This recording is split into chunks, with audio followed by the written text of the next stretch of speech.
So let's go ahead and get started. Attention prayer. In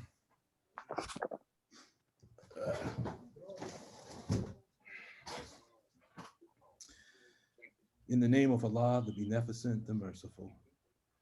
Surely I am being turned to the O Allah, trying to be upright to him who originated the heavens and the earth, and I am not of the polytheist.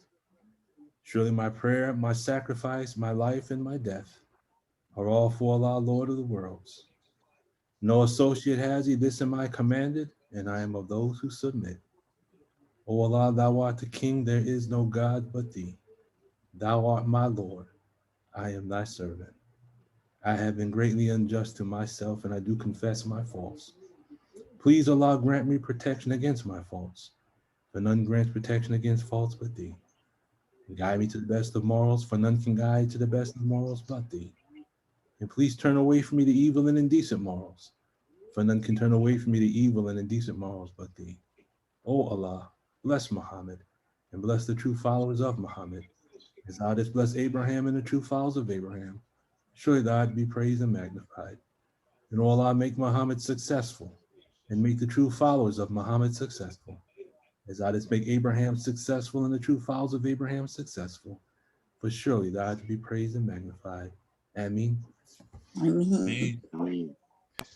Ameen. In the name of Allah, the Beneficent, the Merciful, I bear witness that there is no God but Allah, who came to us in the person of Master Fard Muhammad, to whom all praise is due forever. I bear witness that the most honorable Elijah Muhammad is the exalted and living Christ that has been exalted to Mahdi at the right hand of the Savior, and the Honorable Minister Louis Farrakhan is our divine reminder and warner, and the Messiah in this day of judgment which we now live. It is in their names that I greet my family, the greeting words of peace and paradise. Assalamu alaikum. Wa alaikum salam, beloved. Salam, sir. I already got a hand up. Imani, your hand's up? Sir, I just wanted to, comment very briefly on what our sister shared about her T-shirt in terms of mathematics. Oh, I didn't. Put God in, What was it? can I be heard? Oh, yes, sir. Go ahead. What the sister shared about her T-shirt and putting God in the equation.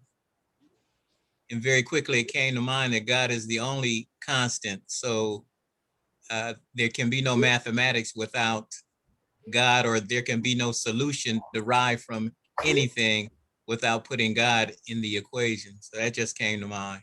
You're absolutely right.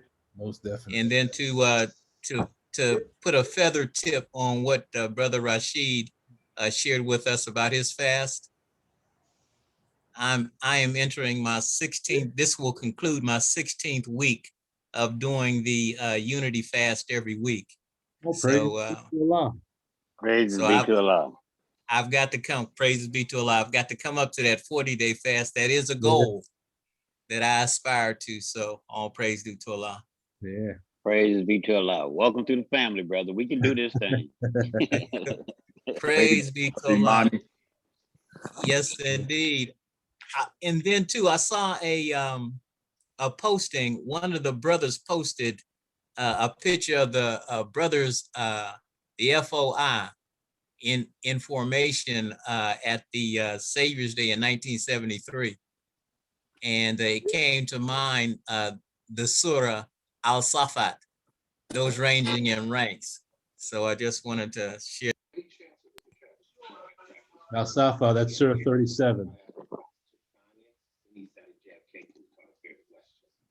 Okay, Sister Dorana, assalamu alaikum.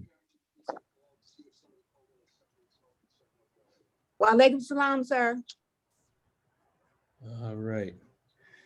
So to begin, do we have any questions regarding anything that has been covered up to this point, or any questions with regards to anything at all? The floor is open for questions before we get started.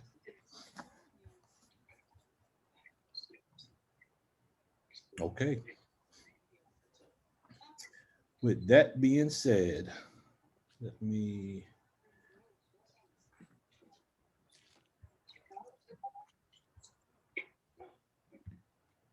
Okay.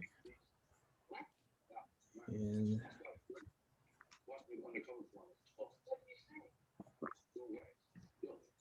And can everybody see this? Yes, sir. Okay. Yes, sir. And Yes, this, sir. this is Yes, usually, this is like one of the places where we usually start. And we have revealed the book to the explaining all things, and a guidance and a mercy and good news for those who submit. No matter what we engage ourselves in, no matter where our interest is, we can find the fundamentals or the principles somewhere in this great book, the Holy Quran.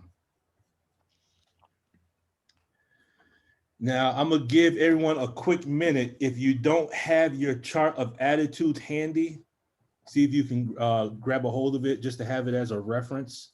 I thought about doing this a couple of months ago on this particular subject, and then I can't remember who asked the question at the chess workshop last night. Someone had mentioned the chart of the tone scale.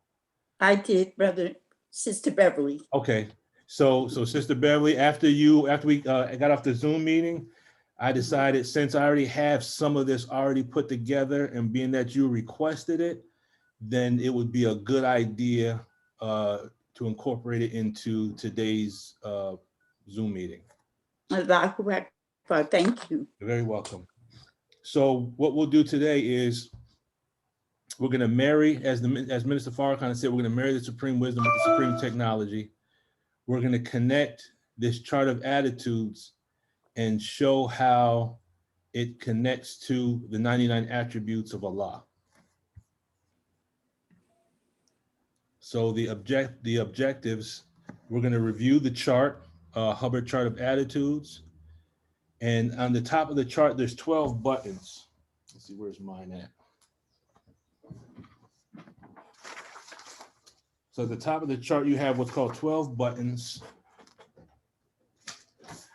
And these 12 buttons represent what they call tone 40. So these are the tone 40s. And we know in our teachings, it said that he would be willing to climb a mountain 40 miles high to teach one. Right. So if he was willing to climb a mountain 40 miles high to teach one, then that would mean to me that one person already had made it to the 40 and was able to teach another one at 40. Does that make sense? Yes, sir. Yes, sir. Okay, so we're gonna see what this 40 is all about. The goal is to provide some data that reinforces the idea that the characteristics found in the tone scale correspond to the attributes of Allah. Now, about a month or so ago, we actually did a Zoom meeting where we dealt with the seven gates of hell as described in the Holy Quran. And we were able to find those gates actually on the chart of attitudes, and also on the chart, I think it's called the chart of human evaluations, that comes in science or survival. We actually found those gates in the charts. So today we're going to deal with the upper part of the tone scale and deal with the attributes. Brother Lukman, Yes. I'm sorry, excuse me. Oh, You sent me the email, but I didn't get the chart. oh, I didn't send the chart out. Oh, okay, yes, sir. I didn't send the chart out. Do you need a chart? Yes, sir. Okay, I do also, brother. okay. Let's see, it wouldn't make it. Well, I have a picture of the chart on the Zoom meeting, but when I'm finished, I'll make it a point to send this chart out. The chart of attitudes, it comes, you'll see that in the handbook for pre-clears. In Dianetics, you only get the tone scale up to 4.0. Then when you get to science or survival is when that chart blows up. And then in handbook for pre-clears is when he comes up with the chart of attitudes. I'll make sure I send that out tonight to everyone. Just anything you need. I have the Gmail account in the chat area. Send your request for any materials to that Gmail account. That way I get it and I can send it right out to you. The chess theology chart, I mean, email? Just theology 1331. Yes, sir. I sent at you some Gmail. requests last night. I don't know if you got it. I think I got it, and I may have already sent it back to you, the chess theology workshop. Yes, sir. I think I did. I think I sent 2 or 3 out this morning. If not, you will definitely get it today. Thank you, sir. All right. So in Dianetics, the basic book on page 14, L. Ron Hubbard states the clear possesses attributes fundamental and inherent, but not always available in an uncleared state. So when I first saw this quote and I saw the word attribute, it just kind of stayed with me that when a person is clear, when a person has at a point where their aberrated mind has been relieved of its charge, then the God that's already in us can manifest itself. Because really, and the example that I like to use is that if you have a room and that room is dirty, when you decide to clean the room, you don't add clean to the room to make it clean. You remove dirty from the room because the room is already clean. You just can't see it past the dirt.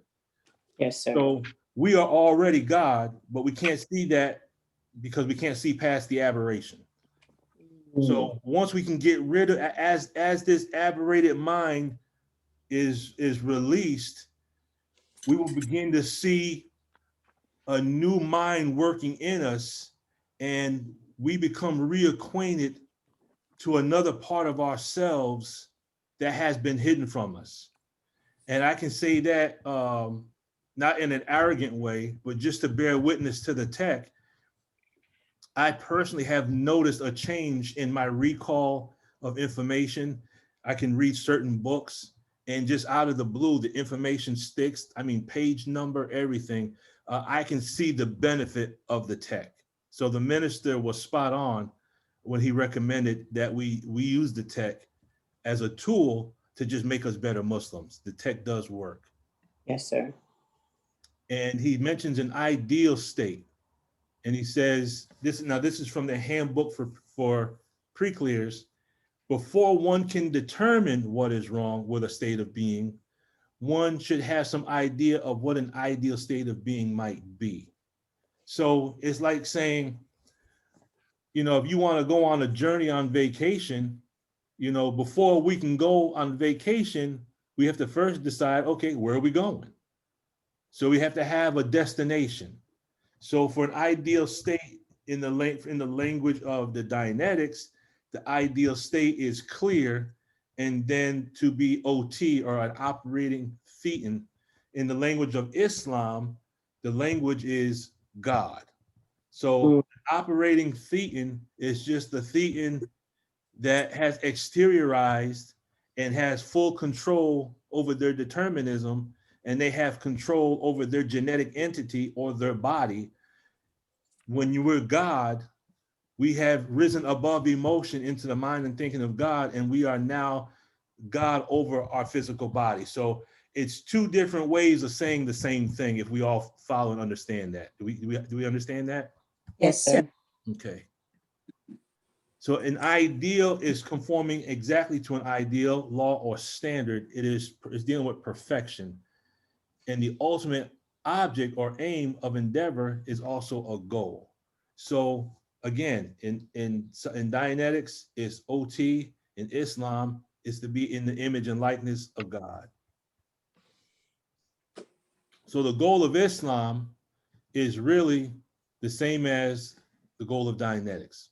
It's just a different pathway and different language, but it's the same goal. We're told in the self-improvement study guides that human life has a predetermined goal. That goal is to make that life meet with its source, its creator. So that's our goal. So now we're using the Dianetics, which is considered to be the modern equipment, so that the lion that's walking back and forth in the cage is not traveling at a slow pace, but now moving 60 feet per minute, which allows us to travel 2,000 by 3,000. We want to use this as the modern equipment to help us get to the goal of being God quicker. And we're told in the same study guide that to meet with means to join the essence of your being to the essence of the originator of all this life. To meet with, to join with, that is the predetermined goal of human life. So before we were even born, this was set up, and the purpose of our living right now is to meet back with our creator, or return to the source, or return to our point of origin. Does that make sense? Yes, sir. And the purpose of this life is, the purpose of this world is to hinder us, to make us go off on tangents so that we don't travel to meet this goal. And they're doing their job superbly. So for us, Allah is the ideal state. That is our goal. In the Holy Quran, in Surah 7, verse 180, it says that and Allah's are the best of names. In Arabic, the word is asma. So when you say the 99 attributes, that's called al-asma al-husna, which means the glorious names of Allah. And in the footnote, it states that man should always keep the divine attributes before his mind, endeavoring to possess those attributes, for it's only thus that he can attain to perfection. So we have these 99 attributes, and we should strive to memorize them so that we can always keep them in our mind. Some of the attributes, some of us already manifest. Some of the attributes we have problems manifesting, and some of the attributes we haven't even started to try to manifest. But the goal of life is to connect back with our creator on all of those attributes. Now, here's what the chart of attitudes looks like. It might be hard to see it, but this is the first. There's actually 12 characteristics. This is just a picture of the first 3. And then down here, you can see the tone scale. Dianetics takes us up to here. And then Handbook for Pre-Clears actually shoots us up to the tone 40. But these are called the buttons on the chart of attitudes. And the goal is to show that each of these words up here, which is tone 40, we're going to clear these words in Arabic and show that each one of these tone 40s is one of the 99 attributes of Allah. So in Dianetics, they have a chart of attitudes with 12 attitudes. In Islam, we got 99. 100, the last attribute being Allah, represents the sum total, or that one individual that possesses all the attributes. And I think it's safe to assume that in this day and time, that one individual, if not 2, but I would say it has to be at least 1, Master Farad Muhammad would be the example of the perfected individual. Would that make sense? Yes, sir. And I think we could take it a step further and say the Most High Elijah Muhammad. Yes, sir. And if we look at these characteristics, we will definitely see the Honorable Minister Louis Farrakhan.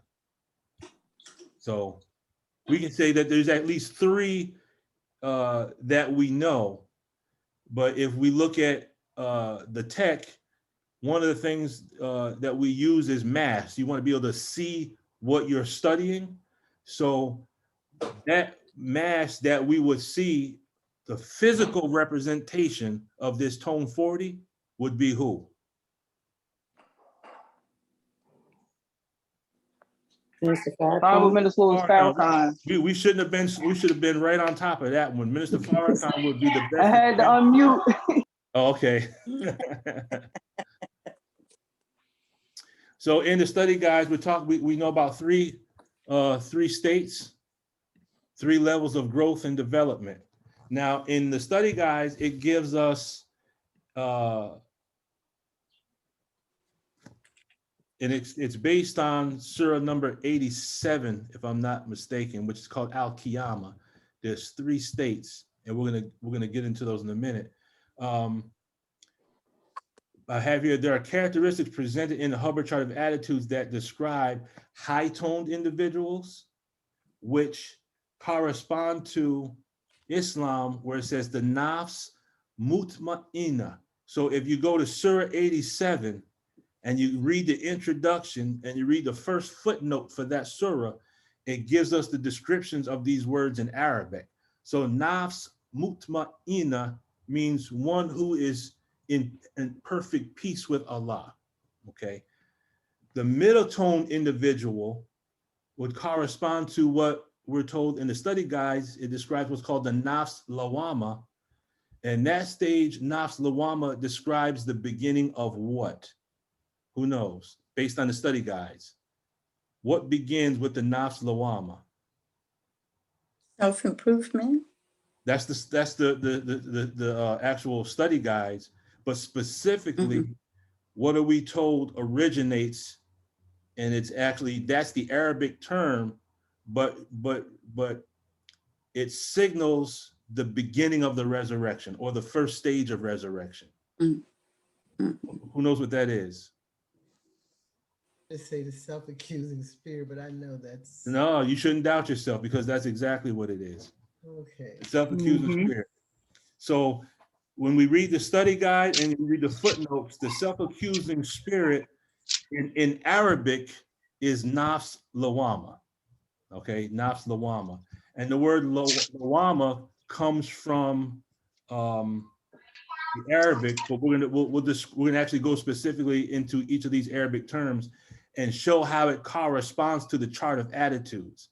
Low-toned individual would be the equivalent to what's called the nafs amara. Now the word nafs, it means everywhere in the Holy Quran where you see Allah breathed his spirit into man and made him a living soul, the word soul in Arabic is nafs. And the word nafs means soul, it means spirit, it means mind, it means mental orientation or mental capacity.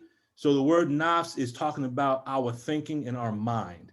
So high-toned would be a person whose mind is one with Allah.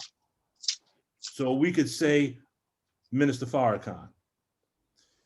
Middle-tone individuals would be those of us who are striving to live righteously in this unrighteous world, because if we're studying and if we're in the Zoom meeting, then it's safe to assume that all of us have a working self-accusing spirit.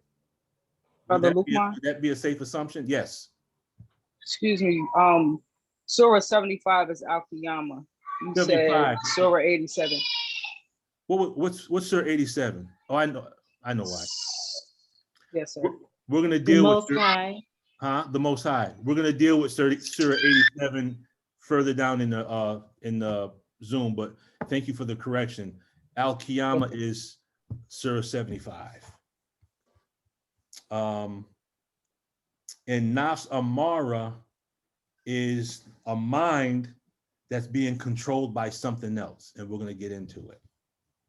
So does that make sense so far? Does anyone have any questions on these three levels before we go forward? No questions? Okay. So here's the Nafs Amara, which is the animal level. So the Nafs Amara, if we marry the supreme wisdom with the supreme technology, the Nafs Amara is the equivalent to the aberrated mind, or what is described in the science of survival as interbulated theta. Does anyone not understand what interbulated theta is? I don't understand. Okay. When you interbulate something is when you, this is a dumb question. You bake cakes? Do you cook? Use a blender? Yes, sir. Okay. And I say it's a stupid question because I'm on a Zoom call with MGT and everyone. So when you're blending your ingredients, if you, as you put it in there and you blend it together, you're actually interbulating the ingredients. You're blending the ingredients together. Okay. So once you mix the ingredients together, you can't, once you put baking soda in there, you can't take it out, right? Yes, sir. Okay, That's right. so that's an example of being interbulated. So Okay. the nafs amara is this.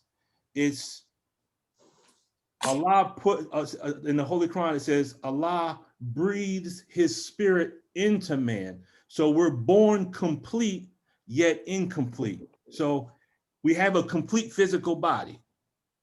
So we're complete yet we're incomplete, because now once we have a complete body, Allah puts His spirit into us, male, female. And so now that spirit is the nafs that is in the flesh. Yes, sir. So now the nafs has to start on a process of resurrection to become complete. So the nafs has to learn the center of awareness, or the I, that part of us, that spirit of Allah that is in us, that we are, that is 70, we could say 76, trillion years old, has to gain mastery over this physical body. Yes, sir. So we have all these urges. The physical body operates based on chemistry. So when sugar gets a certain point in the system, the body says, well, I'm used to having sugar at this level. So the body doesn't say, go get sugar. The body gives us a picture of a half a dozen of Dunkin' Donuts. So the body speaks to us using pictures. So Allah, Master Fard Muhammad, used pictures to teach us. The physical body uses pictures to master us. Those are called service facsimiles. So we decide, I'm going to fast today, and then the body shows us, and those of you who laugh will know what I'm talking about, when the hot sign is on. Sister Beverly likes Krispy Kreme. So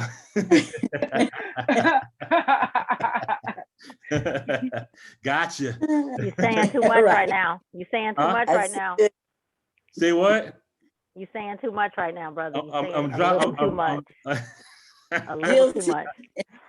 So that's why advertising, they put so much focus on colors and signs, because certain colors stimulate certain emotions. Okay, so that's just a little sidebar. The physical body tends to control us. That's interbulated theta. That's theta that's caught up in the physical body with all the urges. Okay. And then he abbreviated from interbulated theta to what's called in theta. And since we're on this point, you have what's called in theta, and then you have what's called in mest. So in mest is when you take the mesh universe and you use it in a way that it shouldn't be used. For example, if you suffer from certain pain, then then some people are prescribed Percocet. Some people are prescribed certain opiates, but they're prescribed those things, those medications, in order to deal with legitimate pain. So that's just an individual that's using mest as a prescription. But when we become aberrated, an aberrated mind turns mest into in mest. Now we're using the mest in a way that we shouldn't use it. So now that becomes in mest. Does that make sense? Yes, sir. Okay, so that's interbulated theta and interbulated mest.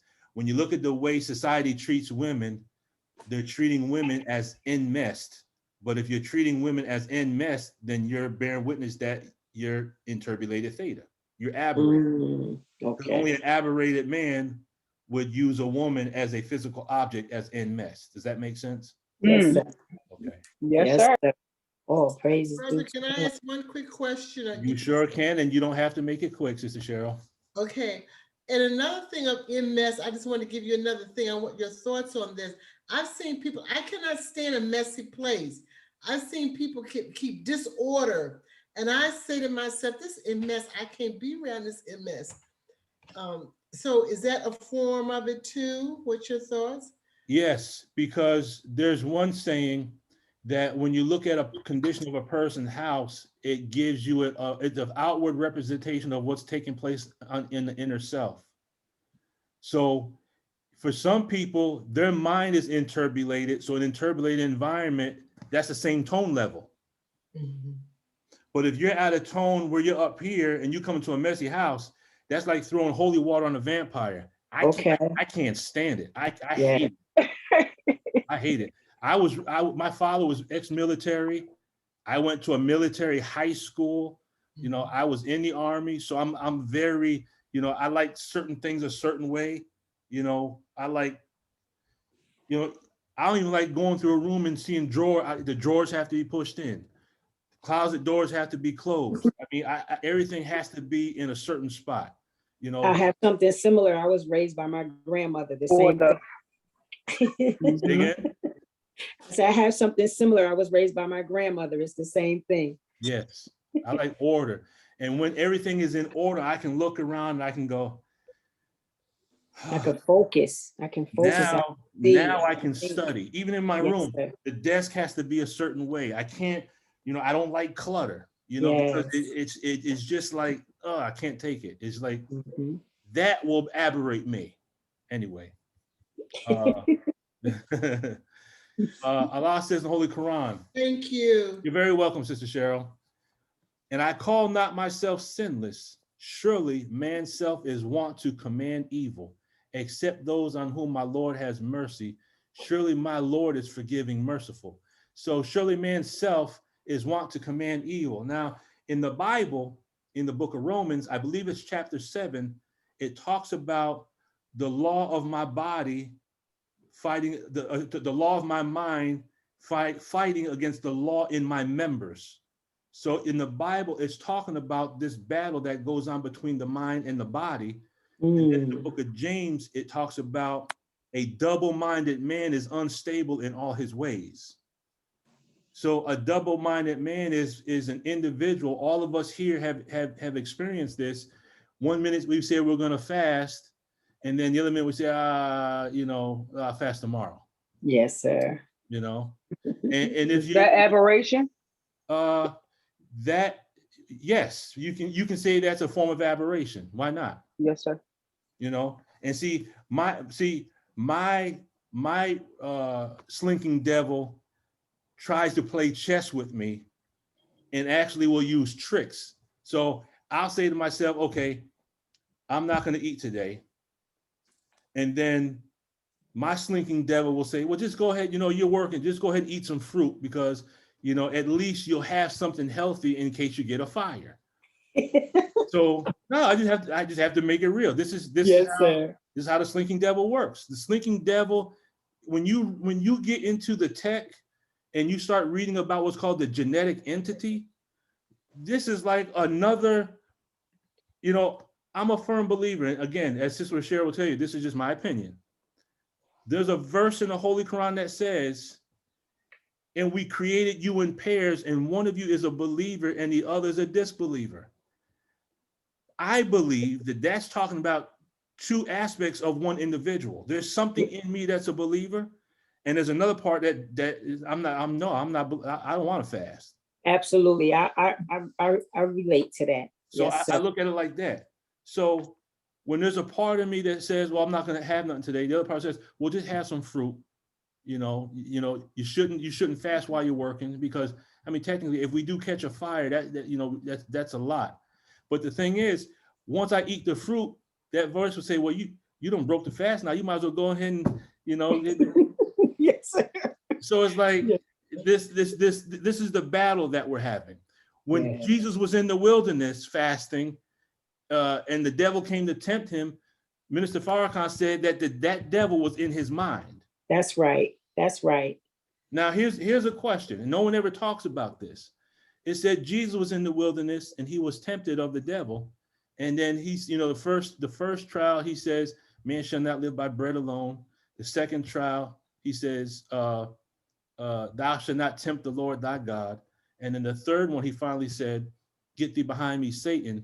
And when you read in the Bible, after he succeeded in those three trials, that's when he began his mission. The question is, How many times did he fast before that when he was not successful? Mm, It's just something to think about. Was that the wow. first time he fast and he was successful on the first try? Or did he go into the wilderness multiple times and the Satan got the best of him and then he finally won? Just something to think about. Well, I can bear witness to that one right there in the times that I've attempted to do the 40-day fast. Your whispering devil was probably talking to you a whole lot. I know it was. I know it was. He would say to me, "Oh, you done 5 days. You done good. You know, Done the last good. time No. you done 5 days. You know." And 5 then he's like, days. he was like, "Oh, you done 12 days, and Ramadan getting ready to stop. You need to go ahead and stop. Don't try to go through Ramadan and do it." And that's exactly what happened, because I was gonna go through Ramadan and finish at the end of Ramadan, but he said, "Nah," he said, "it's Ramadan. You know, you don't want to do the rest of these days No, through brother, Ramadan." don't do Ramadan because the messenger said during Ramadan, we're supposed to break the fast, after Maghrib Yeah, prayer. right. And that's what the messenger, so he comes in the straight path. He uses Islam. It's like, I can't believe Shaitan is actually hitting me with some real Islam right now. Right. Okay, now tomorrow, interpolated theta, we covered that. So the nafs, soul, spirit, mind, frame of mind, inner life, and mentality. Now here's the kicker. The word amara means to order. So amara is constantly urging, always demanding. And the exact definition, and now these definitions I get from an Arabic dictionary, it means the baser self of man that incites to evil. So we have these two minds warring inside of us at all times. There's one mind that says, I got to get up to make fajr. There's another mind that says, man, this bed sure is comfortable. And now we got a war between these two minds. And that's the fight of life. That's the jihad. It's the fight with ourselves, not strapping bombs and blowing up people. We got to blow up the devil in ourselves. So that's Brother the, Lukman, yes. what Quranic dictionary do you use? I use what's called,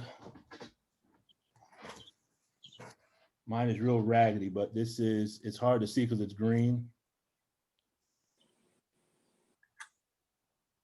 Is that Hans Wehr? Yes, Hans Wehr? Hans Wehr, Dictionary of Modern Written Arabic.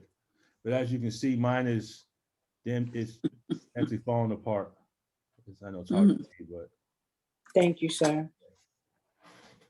So these definitions are basically, I'm doing what's called word clearing, and actually bringing these clearing the word. I'm using a Dianetic technique, but I'm actually clearing the words in the Holy Quran to show how the tech of Dianetics, if Allah says that this is a book that explains all things, then all means all includes Dianetics. We just gotta study our Islam and dig, and we'll find the tech, and we'll find a higher understanding of the tech in the Holy Quran. So when the mind is controlled by urges, in the early part of Dianetics, he calls that, he called it the engram. Then he used the term reactive mind. And then further down, he gets into what's called the genetic entity. And I'm gonna touch on that just a piece during the Zoom meeting. This is a quote from one of the books. It says, the analyzer resists down to the top border of zone 1. So in zone 1 is the lower part of the tone scale. And as we're trying to do things in life, we're trying to raise our tone. And then the universe, we're trying to make effort.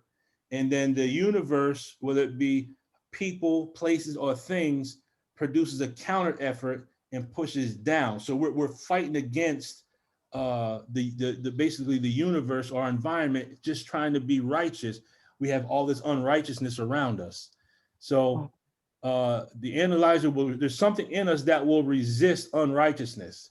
It's like, we're watching TV now, and out of the blue, and I'm not passing judgment on the way the environment is right now with sexuality, but we're watching a commercial dealing with McDonald's, and now you got two guys kissing. It's like I didn't turn the TV on to see this. So we're trying to resist. We're trying to be righteous in an unrighteous environment right now. It says from here on down, the cells, the actual organism, do the resisting in a last ditch effort. So we're striving to be righteous. We're striving to overcome. We're using effort to go against the counter effort of our environment. And then it says, the reactive mind is thoroughly in command from the top border of zone 1 straight to death. And it is in ever increasing command of the organism as the dynamic is suppressed. So as soon as we get low toned, and we're going to go into detail about this, that's when engrams turn on. And this is why environment is so important. We have certain environments, just being in certain environments and being around certain people will cause us to become aberrated. Because certain people, certain places, and certain things will press a button in us that we're not even aware of. It will key in or lock something that will turn the engram on. And now out of the blue, we're cussing someone out and we don't even know why we're cussing them out. And then once we get out of that environment, we think ourselves, man, wait, I'm a Muslim, I'm FOI, I'm MGT. I just acted out of character. What was that? It's because there's an unseen force that is within us that when it connects to something on the outside, that shaitan in ourselves clicks on. That's the reactive mind. Would that be the secondary? Yes, the secondary engram. I have a question. Sure. And it says, and I quote, and it is an ever increasing command of the organism as the dynamic is suppressed. I'm having a problem zooming in on the word organism. Are you speaking of the collective human being? Or I don't know, whatever you can tell me about that. Okay, please. sure. So what happens is this. As a person remains suppressed,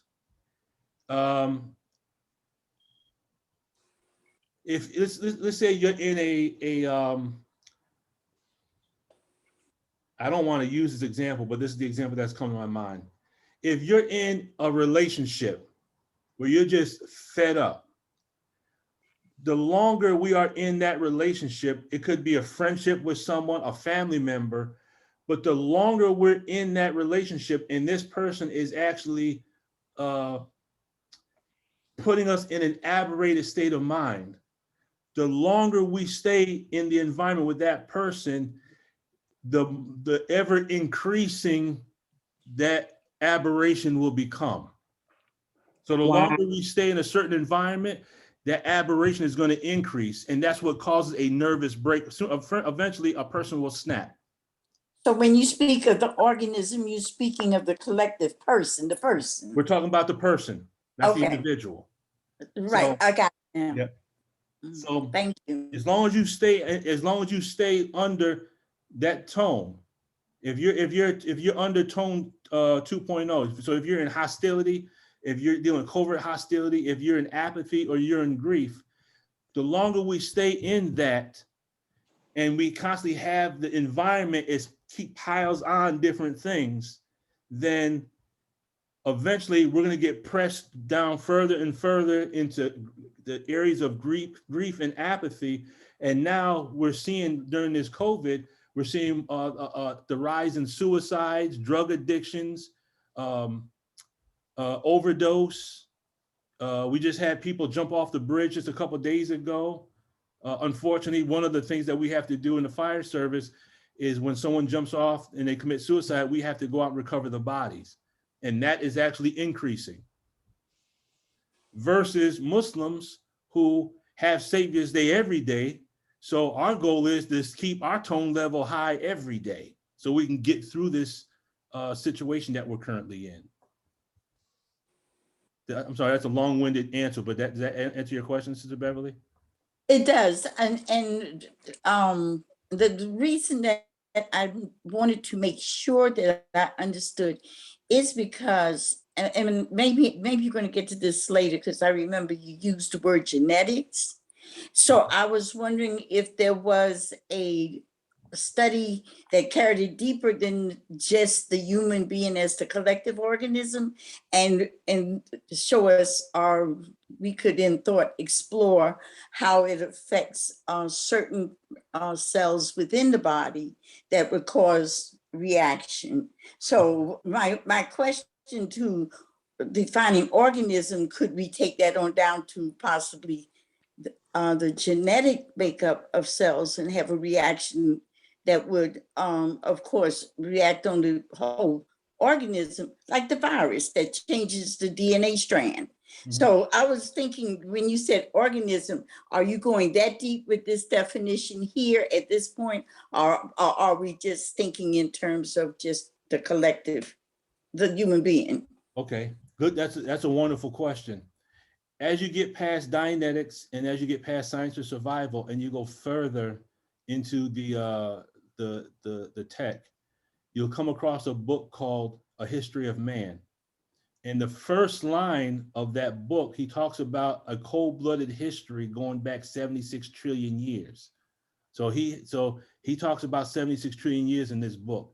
Now, as you go further into tech, L. Ron Hubbard states that not only do we have a collective of the engrams that we've acquired during a lifetime, but we have aberrations that were passed down to us from our ancestors. So whatever mom and dad were suffering from or going through, if they didn't resolve that, that was recorded in the DNA. So when we came to birth with some of the stuff that mom and dad never resolved. And if they had stuff that they never resolved, then we got granddad and grandma stuff. We got great grandma and great grand. So we are individual right now holding on to 400 years of slavery in our DNA. And this is why we are crazy as hell. Yes, sir. Yes, sir. Yes. And then the science bears witness to this, because there have been studies on what's called transgenerational genetics. Yes. That verifies that the way they instilled fear in our ancestors during slavery, those feelings and those emotions. Right now, I'm reading a book called The Molecules of Emotion. It shows that emotions are chemistry, and when you deal with neuropeptides and neurotransmitters, these are molecules that come into existence based on how the DNA is read and how it's transferred from DNA into RNA. That's a whole process. But we are a collective of the problems of all of the ancestors that went before us. This is why certain things Yes, sir. just a certain way in the modern time. Thank you. That was the root of my question. So you've answered it. And I appreciate that. Thank you. All right, Sister Sharon, and then Brother William. Yes, sir. With us sharing genetics, what's on the DNA track, and that being passed on to us, could that be like the experience of a past life where some people say that they lived before? Well, I'll say this. As you get further in the tech, and if you study the ancient text, and it's funny because Sister Beverly dropped a real good jewel on us last night with one of the books that was found when she was with Mother Taineta. And the one book is called the Bhagavad Gita, that book is extraordinary. I've read it a couple of times. And I'm going to use the teachings to kind of as a foundation to say what I'm about to say. And I'll preface this with, this is my opinion. Yes, sir. L. Ron Hubbard gets to the point of stating that, and I wasn't going to go down this road, but since you asked, I have to tell you what's in the books that he has written. he says that some of the stuff that we carry are things that took place in previous lifetimes. Now, let me preface that with this. There's a verse in the Holy Quran where Allah says, I brought you to birth, I caused you to die, and then I raised you again. Okay, that's one verse. In Message to the Black Man, the Most High Elijah Muhammad says this. It says the first God, we know the first God is no longer here, but his person exists in his people today. Yes, sir. Being. Now, if being. his person exists in his people today, that means, and again, this is my opinion, if I rewind my life back to the womb, then at one point in time, I would be a sperm cell swimming in the darkness. We rewind that further back. So now we have one side of our genetic makeup coming from our father, one side of our genetic makeup coming from our mother. Now we take our mother and father. At one time, they were sperm swimming in the darkness. So the mess or the physical body changed, but the life force is continuous. There's a continuous line of energy. Now, unless someone in this room was born as a result of an immaculate conception, Come on. that would mean that the life force, I'm looking at the physical vessels that's carrying the person of the first God that created the heavens and earth 76 trillion years ago. Not because Brother Luke Ma said it, but because the Most High Elijah Muhammad said it. Come on, sir. So could that mean, now the way Yes, he sir. explains it, he says like this, it's called the theta mess theory. Brother Batin talks about this all the time. The physical body is nothing more, and Mother Taineta Muhammad talks about this. And I know of a sister who was good friends with Mother Taineta. Her name is Sister Inyame, and she and I dialogue a lot about this. But the physical body is nothing more than a vessel or a vehicle that we use in this three-dimensional time and space. Yes, But sir. the real, like the minister says, he says, you don't know me. You see the body. Right. But the real me is the force and the power and the energy that exists in this physical form. Come That on. force and power doesn't die. Right. This messed body goes back to the earth. So this genetic person that you see, when this person goes back to the earth, this person doesn't come back. But from what he's teaching and what some other scientists are beginning to realize and they're trying to prove right now, there's research being done right now that shows that individuals, they have proven individuals have verified information from previous lifetimes, and they have verified it without a shadow of a doubt. It's just Come that and there's a video, I showed the video before, Mother Taineta Muhammad talking about out-of-body experiences. If you haven't seen that video, let me know. I'll play that at the very end, inshallah. But if we have out-of-body experiences where we have existence outside the body, that means we're not dependent on the body entirely. Come on. But that's a whole nother Zoom meeting right Yes, sir. Praise to Allah. there. Sister Denise.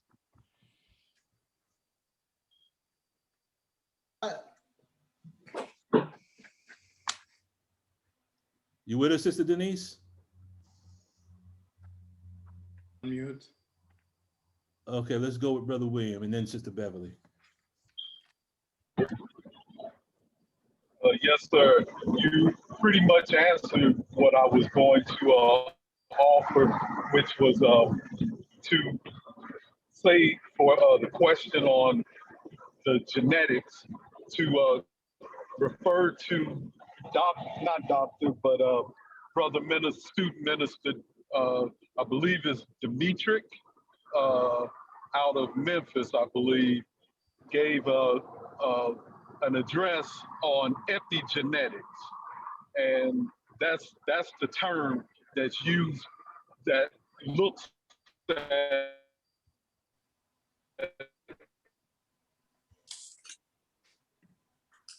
Maybe. I think we just lost a brother. Yeah. Okay, so I guess I'll go with Sister Beverly, and then we'll get him when he comes back. Did you call me, beloved? Gene. Give me 1 second. I think he's fading back in now. Okay.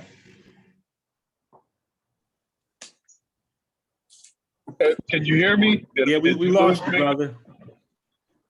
Yeah, we Okay, lost you for a I minute. apologize. I'm on the road. I'm sorry. But I was just saying to refer to an address that I believe his name was Brother Student Minister Dimitri Okay, gave an address on epigenetics. okay. And that's the term that is used for how we as scientists or physicians look at what genes. I think we lost him again.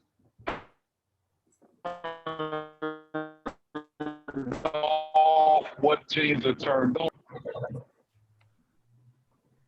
Did you hear me? I Yeah, we keep losing. said Angelman syndrome. Okay.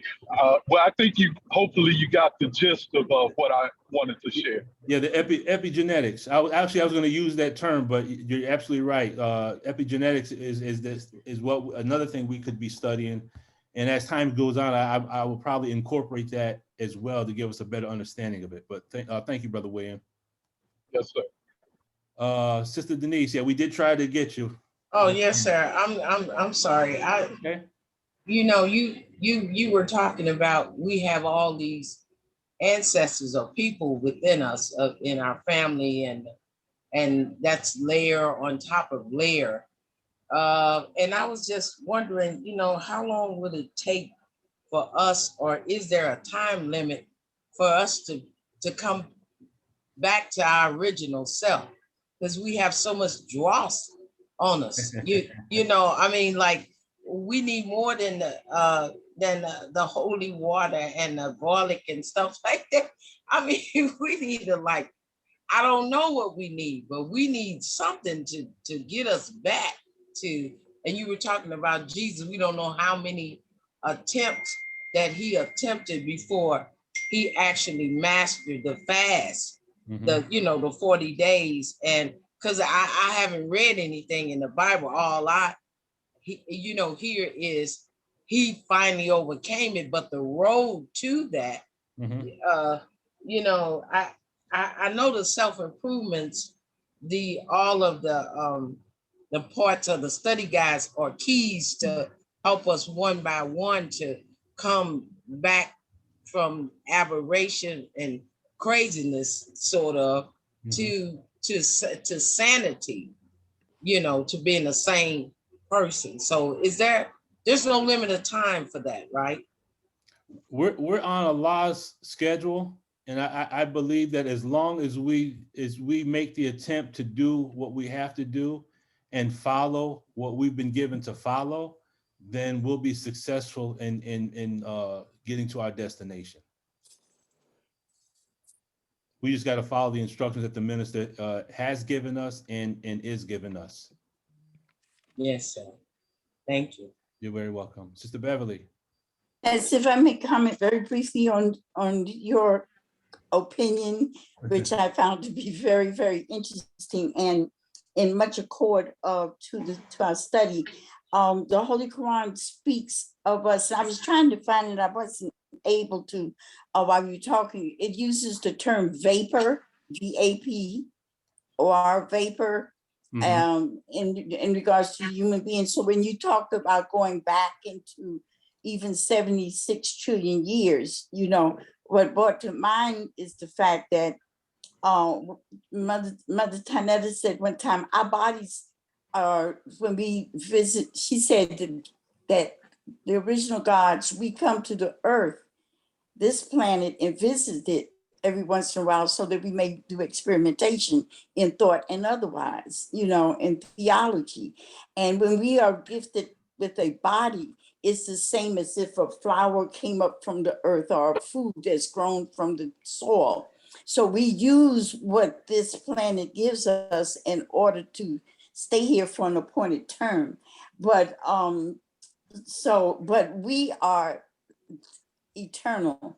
And the sister that just spoke before me brought to mind when the question, well, how are we going to get rid of 400 years worth of the worst treatment that any people have ever experienced? How are we going to do that? But in study guide number, I believe it's number 20, or no, or number 19, I forget. The Honorable Minister Louis Farrakhan was inspired by the messenger when he went to go to the mothership to get this.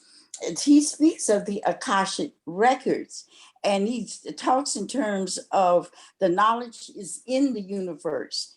It's there, it's stored in the universe, in the quantum of the universe. But what we must learn to do is to align ourselves up so that we may quickly download this knowledge that the universe has, and that the teachings of the Honorable Elijah Muhammad, especially through the expression of the Honorable Minister Louis Farrakhan, teaches us how to use that dynamic so that we may gain quickly and abundantly, so that we waste no time returning to the knowledge of ourselves. So, brother, you had me to think about the vapor that is in the Holy Quran, and sister, you made me think about the Akashic record and the speed by which we will be made new once we learn to access or download the information quickly. Praise to Allah. One thing to keep in mind is this: anything that the Caucasian has in the way of science and devices and technology, he relies on devices like internet and cell phone. Whatever he has a physical object to do, we can do that naturally. So the Akashic record is like a galactic internet. I've heard Sister Ava teach on that, and she said that all the thoughts that have ever taken place are recorded in the Akashic records. There's a scientist by the name of Laszlo, Lazlo. He does a lot of writing on the Akashic records, or what's called the Akasha.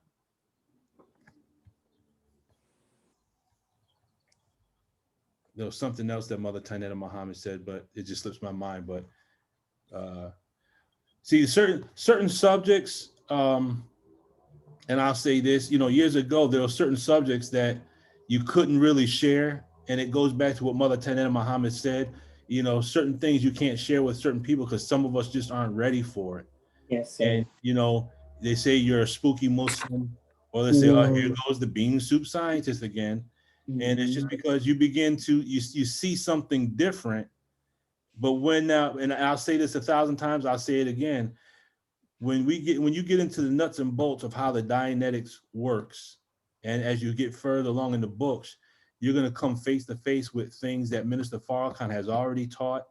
You're going to see information that Brother Jabril has already taught. You're going to see things that Mother Tainetta Muhammad and Sister Ava have already taught. Sister Ava was dropping this wisdom back during Mind Wars in the 90s. And now all of a sudden we're trying to act like we have this new tech. These sisters were dropping this wisdom in the 90s. We just weren't, we weren't ready for it back then. But anyway. Okay, now Samara. He's the reactive mind. Now these are some key points right here. The reactive mind comes into being as a servant of the analytical mind and is set up by the analytical mind to work upon and store data about the basic uncertainty that there might be something and there might be nothing. Now, here's an example. Have you ever walked someplace and you say, you know what? Something don't feel right. Yes. Okay. And sometimes they say, I just got this feeling in the pit of my stomach. Yes, or it's a smell, or a smell. Or could be a smell. But dealing with specifically with the pit of your stomach, you get this feeling. We're talking about one of the chakras now. That's one way of looking at it. But we pick up subtle energy And the more we focus and we work on this, the stronger these feelings get. You can meet a person automatically and say, well, no, something, something ain't right about this person. Or if you're Big Mama and someone brings home a new boyfriend and you're like, I don't think you should be with him. Right. But you just met him, you don't know him. No, Big Mama knows him, because it's been shown that the female or the women possess this gift a little bit stronger than men do. And I think it would go based on what we've been taught, that the women are actually closer to the God. So the body is almost like, this is how I look at it. And I always have to preface this with, this is my opinion. This is how I look at it. The endocrine system in our body is like an interface between the spirit and the physical body. That's Okay. the connection. Yeah, okay. The 7 chakras correspond to endocrine glands. And when you understand how the endocrine glands work, you're talking about hormones and chemicals that are produced based on thought that affect the body. So now you have neurotransmitters. So now you're dealing with the nervous system, and you're dealing with endocrine glands that produce hormones. So you got a communication system that is very, very fast, and you got a communication system that's very, very slow. So if you back into a stove by mistake, what happens? Your reaction is quick. That's nervous system. Right. When a woman becomes pregnant, the body slowly changes and evolves over 9 months. That's endocrine system. So one communication is quick, one is very, very slow. And this is the whole purpose of the body and the endocrine system. It's that the spirit, the true self, is connected to the body through this interface. You have thought, you have emotion, then you have effort. Does that make sense? Yes. So that's the connection. So the body is part of that system that we use almost like a radar. Some people work with crystals, but people don't realize that our skeleton is actually a type of crystal. Yes. So we really don't need to wear a crystal around our neck. We just need to fast and clean our body. We are crystal. Yes. I see Brother Rashid, you have your hand up? Yes, I was just gonna, it just a cognition, I guess, when you spoke about the woman being closer and having this quality that's higher than men, and it brought to mind that a man is half a man without a woman. That's why I say marriage is one half of faith. Right, exactly. Mm-hmm. And matter of fact, the minister said, you're not a man until a woman tells you you are. Amen. Has anyone else heard that before? Oh, yeah. Okay. That's why I make sure you have some bear witness, make sure I'm not making stuff up. But he said, you ain't a man until she says you are. So anyway. But you brought something to mind, and we've heard it before, but you talked about the slinking devil, brother. Yes, ma'am. And how, there's a politician, he's a head politician. I'm not gonna call his name because we're on a Zoom. You think this guy is just so loving, so caring. He's the biggest snake. He got the world fooled. And I thought about you. I thought about you, brother. He's a slinking devil. He comes and listens to you. He got a heart of gold. He went through all the difficulty, but he's a biggest snake. He's more dangerous than the other president. But anyway, that's all I'm gonna say there. I just wanted to acknowledge you and talking about the slinking devil. And I just picked up, I said, I don't know why this man can fool everybody. Well, I'm thankful that you thought of me talking about him, because at first, when you said you thought about me when you're thinking about a slinking devil, I said, well, does she see me as a slinking devil? No. What's the connection here? I was wondering about that too. I know. Yeah, okay. I enlightening us so I- you giving us case game, and I can sit there because I like mysteries, and I watch CNN because I look at how the world falls apart. And this man is the most biggest snake, but you think he's an angel. I said, don't they see through him? Well, keep in mind, keep it two things. He took the baton that Trump gave him. So I see, again, I see him as a Trojan horse. That's me, that's my opinion. Okay. But now, here's a little jewel for us from the animal kingdom. If you're in a room and there's a snake by the door, how can you tell if it's poisonous? Oh, okay. How can you tell if a snake is poisonous? Mhm, mhm. Gonna stand right there and raise his head looking at you. Okay. Huh? Right. I see your point. Yeah. He's gonna stop, raise his head and waiting for you and looking at you to see what. No, you- that- no trade back. Huh? Because I've seen some do exactly that. What's that? As soon as you start moving towards them and they stop and they raise their head, that like the viper. That's one, but you have some snakes that are not vipers that will do the same thing. But there's one way definitively that you can tell the difference between a poisonous and a non-poisonous snake. Oh. Is Well, it the fangs that protrude when he is ready to bite? A poisonous snake has fangs, and when they bite, they leave two holes. Mhm. Non-poisonous snakes have teeth, and they leave a horseshoe pattern. Oh. So what's the lesson?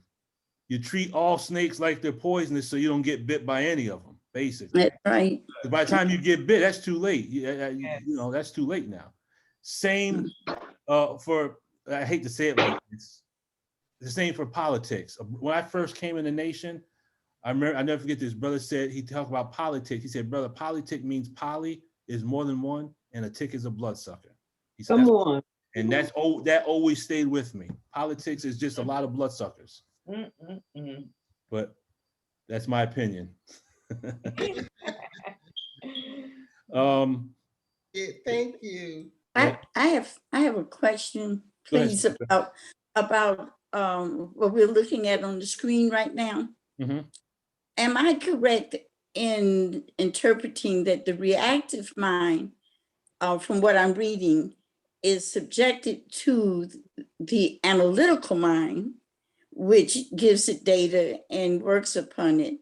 However, the reactive mind, when not observed, can tend to become the master. That's how I'm reading this. Yes. And if that's correct, then is the reactive mind,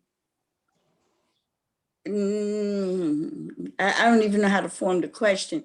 Is the reactive mind a natural occurrence, or is that something we might have developed in this period of the 6,000 year, opposition within self? When you get further into the tech, basically what L. Ron Hubbard is saying is the reactive mind is the physical body.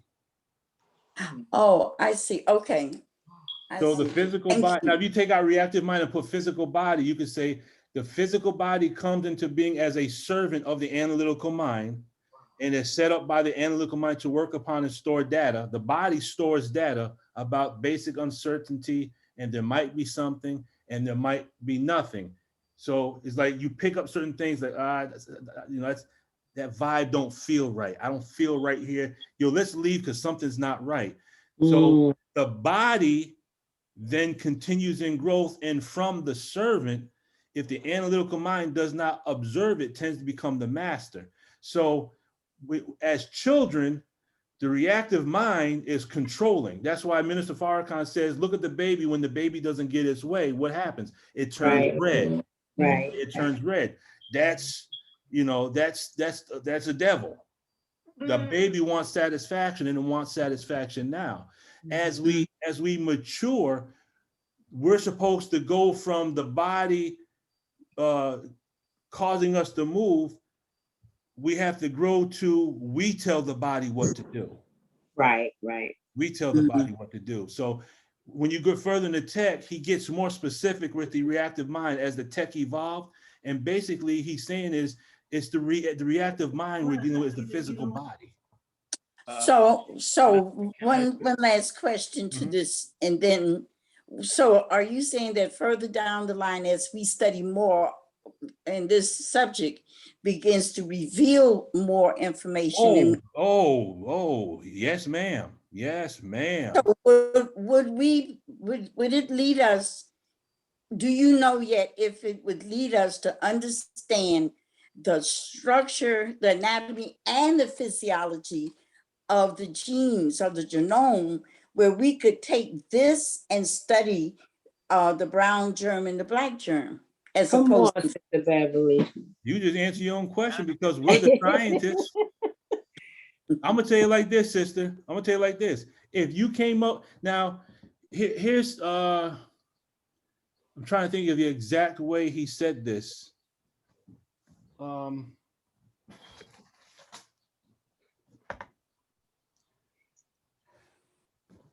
try to put it in my own language.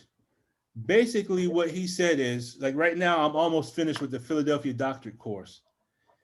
Is when you start talking about what ifs, that shows elevated tone level. You're dealing with what ifs, you're postulating. So if you have that idea, then you need to study, because now something has been deposited in you. So you're talking about studying things on a genetic level with the brown and the black germ. That's high powered stuff. Well, the reason I asked, and I don't want to, I'm trying to learn the dianetic language of all of this, you know. But the reason I was asking is because what you have on the screen now, and if we correlate it with Yakub, then Yakub is, I may be wrong, but please bear patiently with me. So the reactive mind, if that is possibly related at some point in our study, we can go to understand or get some determination about the brown germ. Then my next question would be, if Yakub's time for the brown germ to exist would be 6,000 years, is it some type of frequency that was given to the reactive mind to make it strong, but it would only stay strong for that duration of time, and then it would come back into accordance or alignment if we decide to keep it? We may decide to just wipe it out.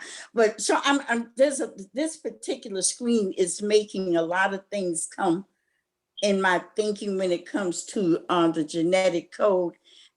So when we're looking at the reactive mind now, and we are making our assumptions and observations and analysis based on the condition of the world that we live in now, is there any way that we could possibly say, according to the teachings of the Most Honorable Elijah Muhammad, that though the frequency of the reactive mind is strong now, and we call it the brown germ, will there come a time when we will be able to subdue it back to its natural stage before Yakub started messing with it? Okay. Yes. Let's drop this. Beautiful question. Beautiful question. And I pray the answer is just as beautiful. I would point you to Our Savior Has Arrived, page number 81. And this is what it says. But let me preface it with this statement that's found on page 82. On page 82, and in the video that Mother Tanina Muhammad speaks on, she speaks about this period of time. But the actual facts is this. Our Savior Has Arrived, page 81, page 82. The Most Honorable Elijah Muhammad says, 1,380 years after the death of the prophet, the judgment will take place. And it will last up until 1,400 years after the death of the prophet. So there's a 20-year period.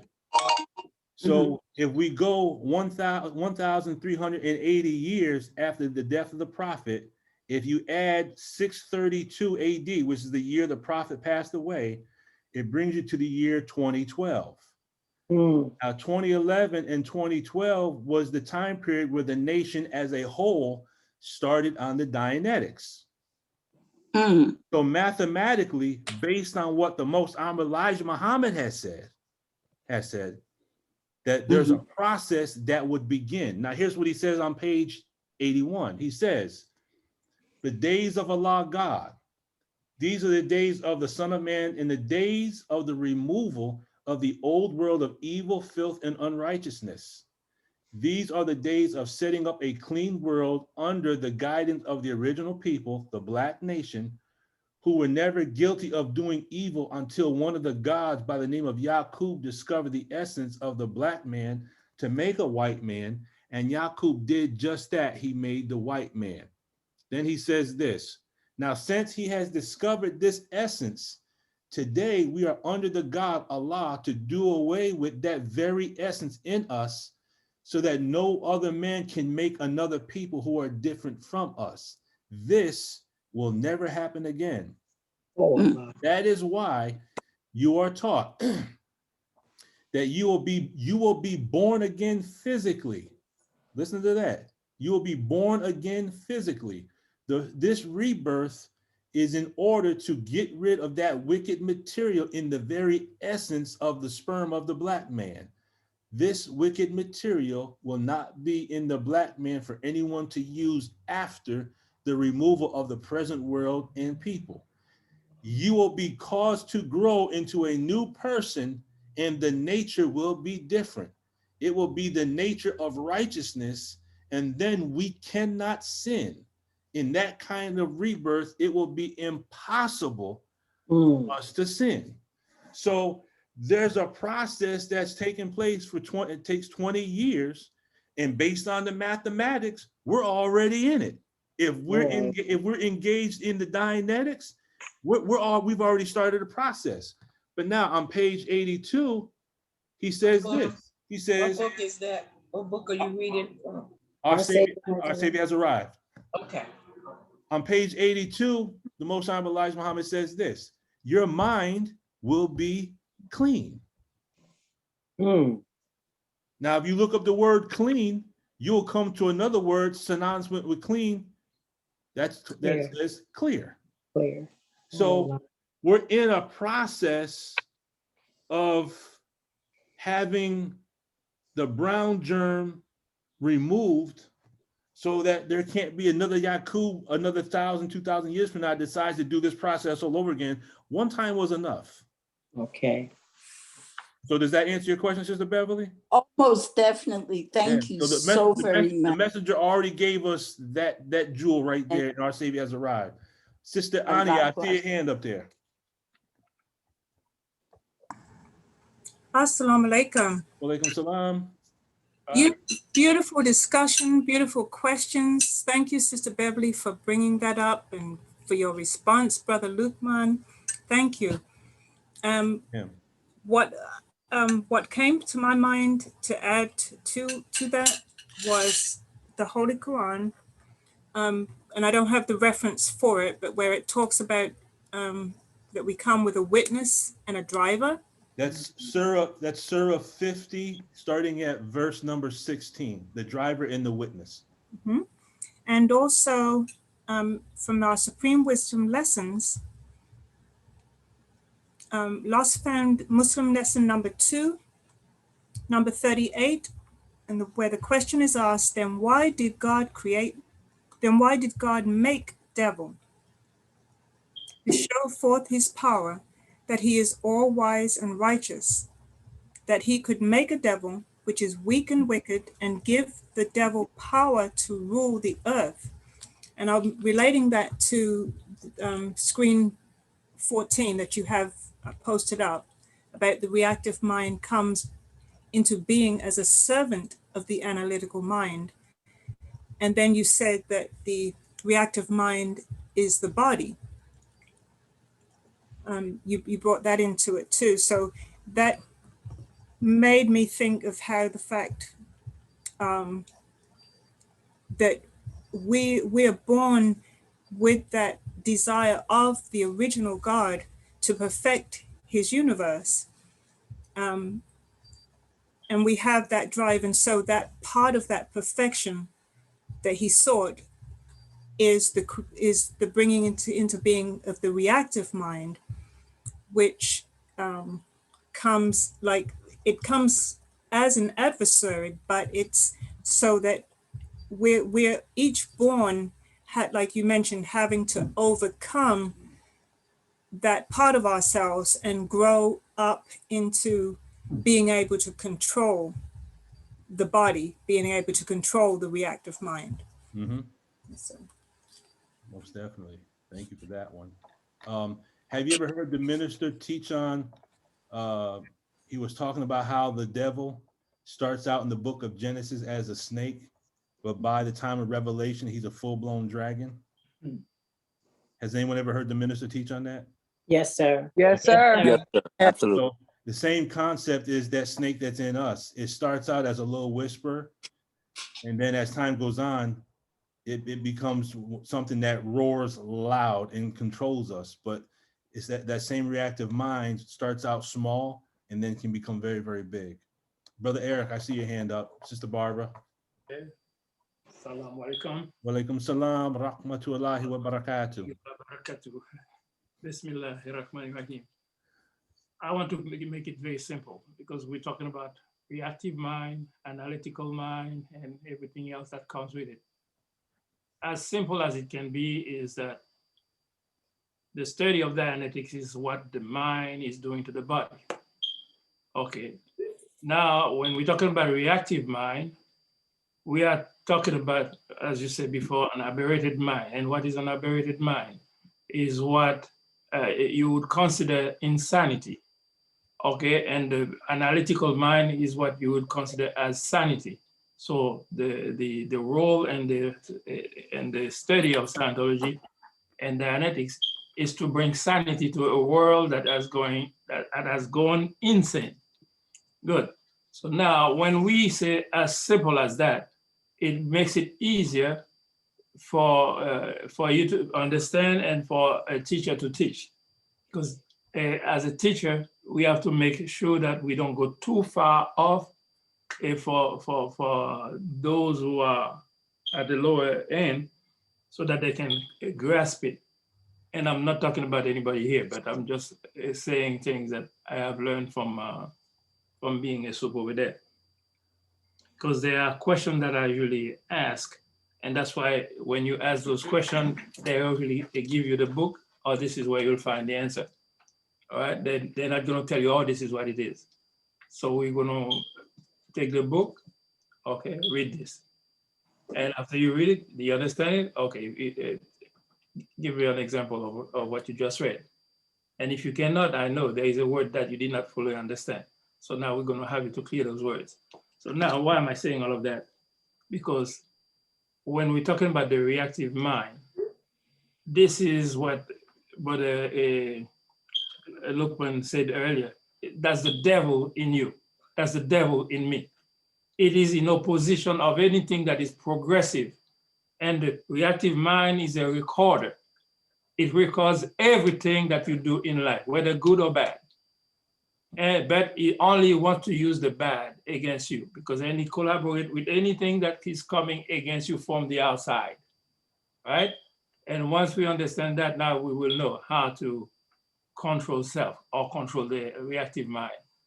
And that reactive mind, when it is under control, so that means now you free your analytical mind. That's what you call a free up theta, because theta is your true self. But when you get that true self interpolated, so that means the reactive mind is trying to take control of your mind, and once you get control of your mind, it has automatically control of your body. So now, how do you know when you are being controlled by the mind, by the reactive mind? You start falling sick.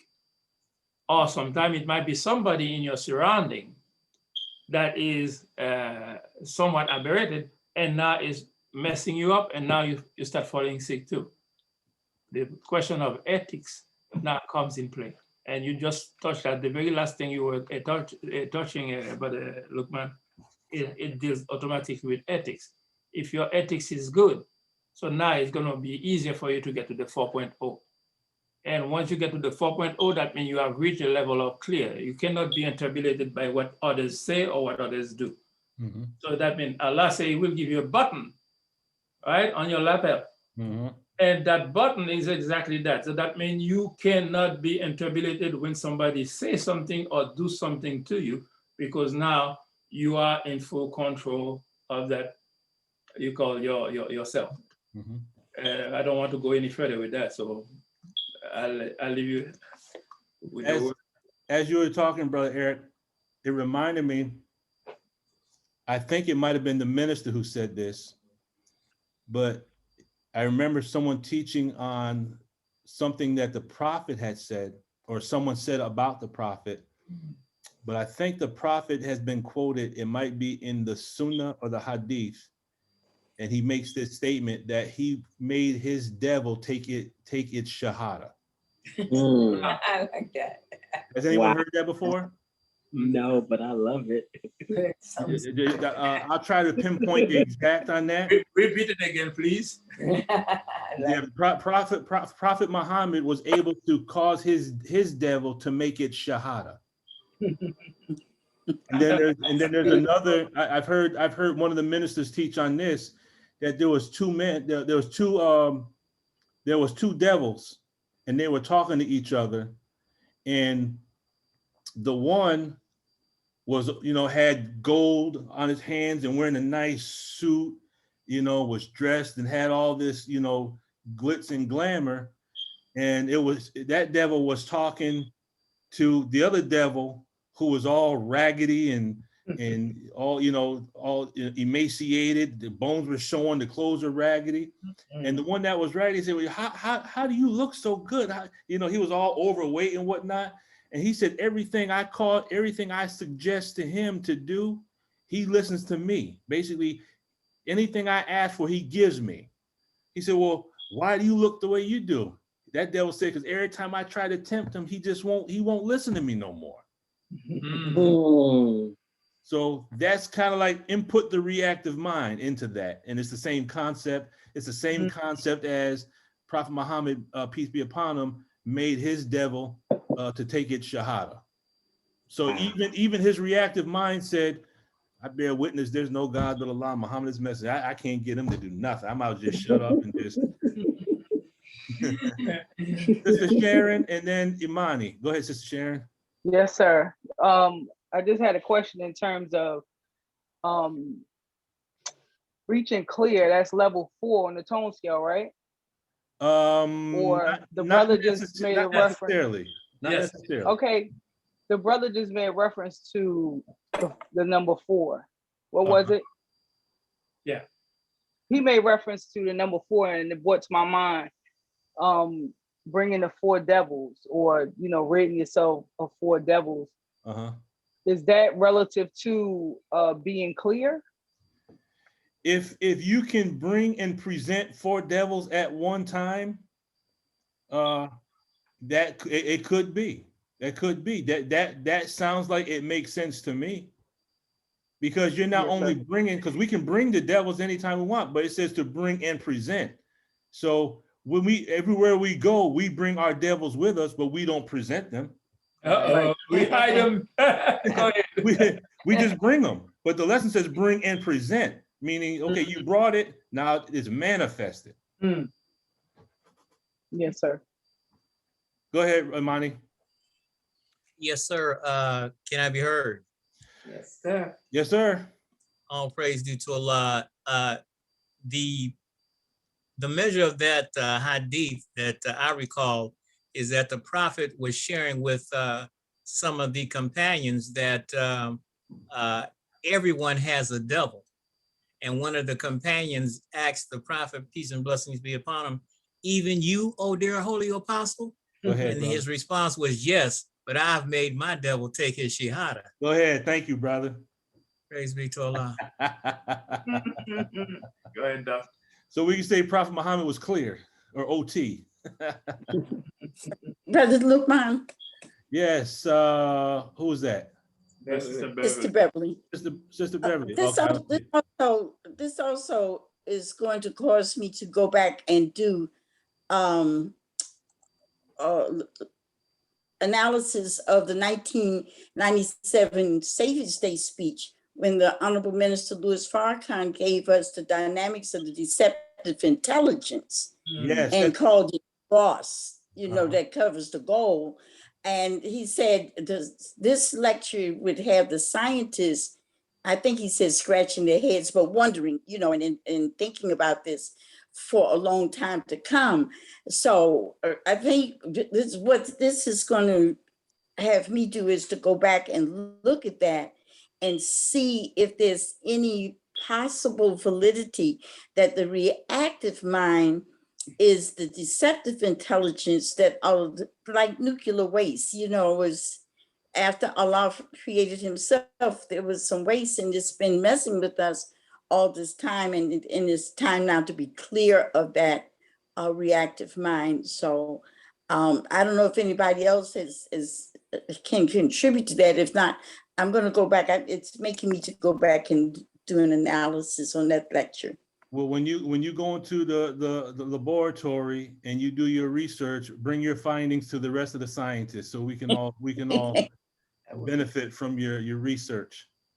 Inshallah, it's making me think, because nothing that the Honorable Minister Louis Farrakhan gives us is not from Allah and the Messenger.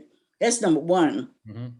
But it's like, I don't know if I shared this, but I tutor students and high school students.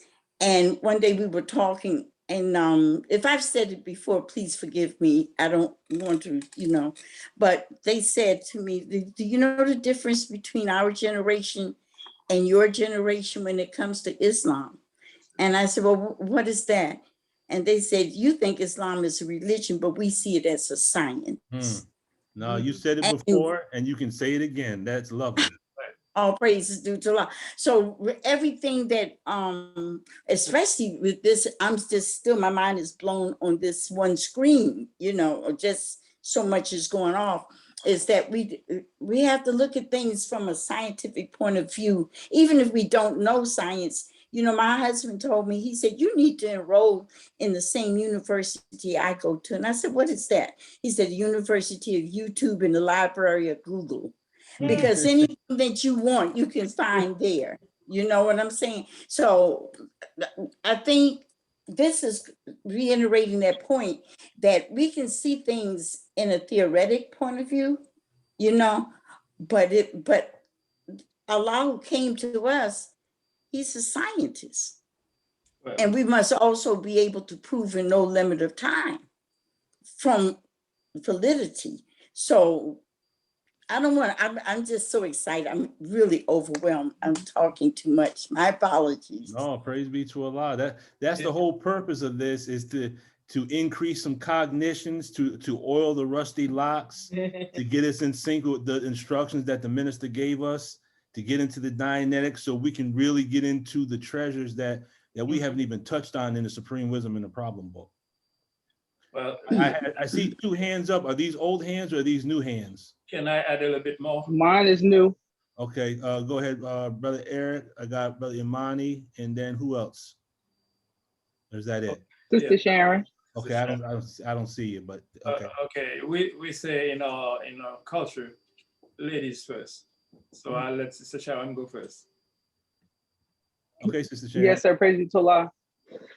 Just listening to Sister Beverly concerning the children, the minister said, we do the mathematics to it. He said, but when it comes to the children, they'll be able to look at the teachings and say, this is what the Most Honorable Elijah Muhammad was talking about, or Master Fard Muhammad.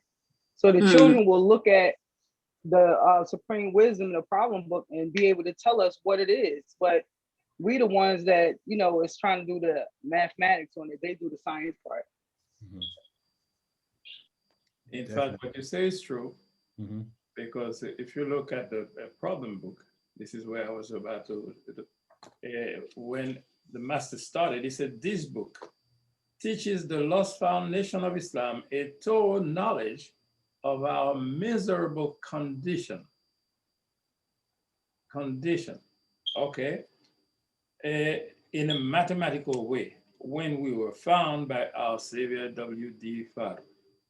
So now, all of that we are doing in order to eliminate that reactive mind, in order to come to the point where we can say we're clear, we have to go through those conditions, because Allah says in the Holy Quran, He will not change the condition of a people until they change their own condition. But what is condition in this sense? Because sometimes a word is, well, I know that word.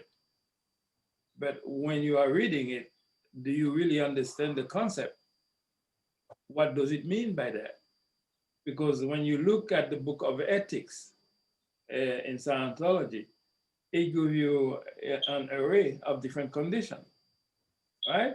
So at that point, do you know what is your condition? Do I know what is my condition? What is, at that point, we're supposed to be at least at the normal condition, but sometimes we are below that.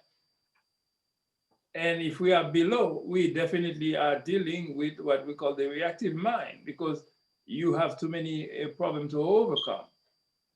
So we have to work with ourselves, and then when we get that to the point of normal, so we know we got to be affluent, and then that can bring us to power and above. So these are the things that we are dealing with. So that once we understand those, and it helps us to clear ourselves of all impediment that is stopping us from moving. Yes, sir. Brother Imani. Let me see. Is it? Yes, sir. An observation from an unlearned participant. I have the Dianetic materials. However, I barely turned the page. And listening to the discussion, one of the things that comes to mind is if we look at, we're talking about our cognitive abilities and our cognitive reality. I'll put it like that. And when I listen to what is being shared, I look at our physical reality and our cognitive reality. Okay, in terms of our physical reality, in order to maintain this physical self, we have to ingest material, and our bodies then extract the nutrients from this ingested material and expels the waste. What about our cognitive self? Okay, we receive information from our environment. We take in that information and we dissect that information and apply that information, apply the useful aspects of that information for the benefit, for the betterment of our cognitive reality. And we should expel the waste. So what it appears to me is that this reactive mind becomes more like constipated in terms of its ability to digest the information that comes into it. So as a result of this constipation of our intellect, we are slow moving. Okay, it causes us to be weighed down. In other words, it slows our thinking and our ability to be able to properly apply the information that comes in from our environment. That's exactly what the reactive mind does. That's why there's only one Minister Farrakhan. There should be hundreds, but you know, for whatever reason, we've been slow moving, and we had said this a couple of weeks ago. We've had the wisdom, but we haven't really taken the time to study it. And it's not, I would say it's not really a fault of our own. We just have a lot of baggage that we still have to deal with.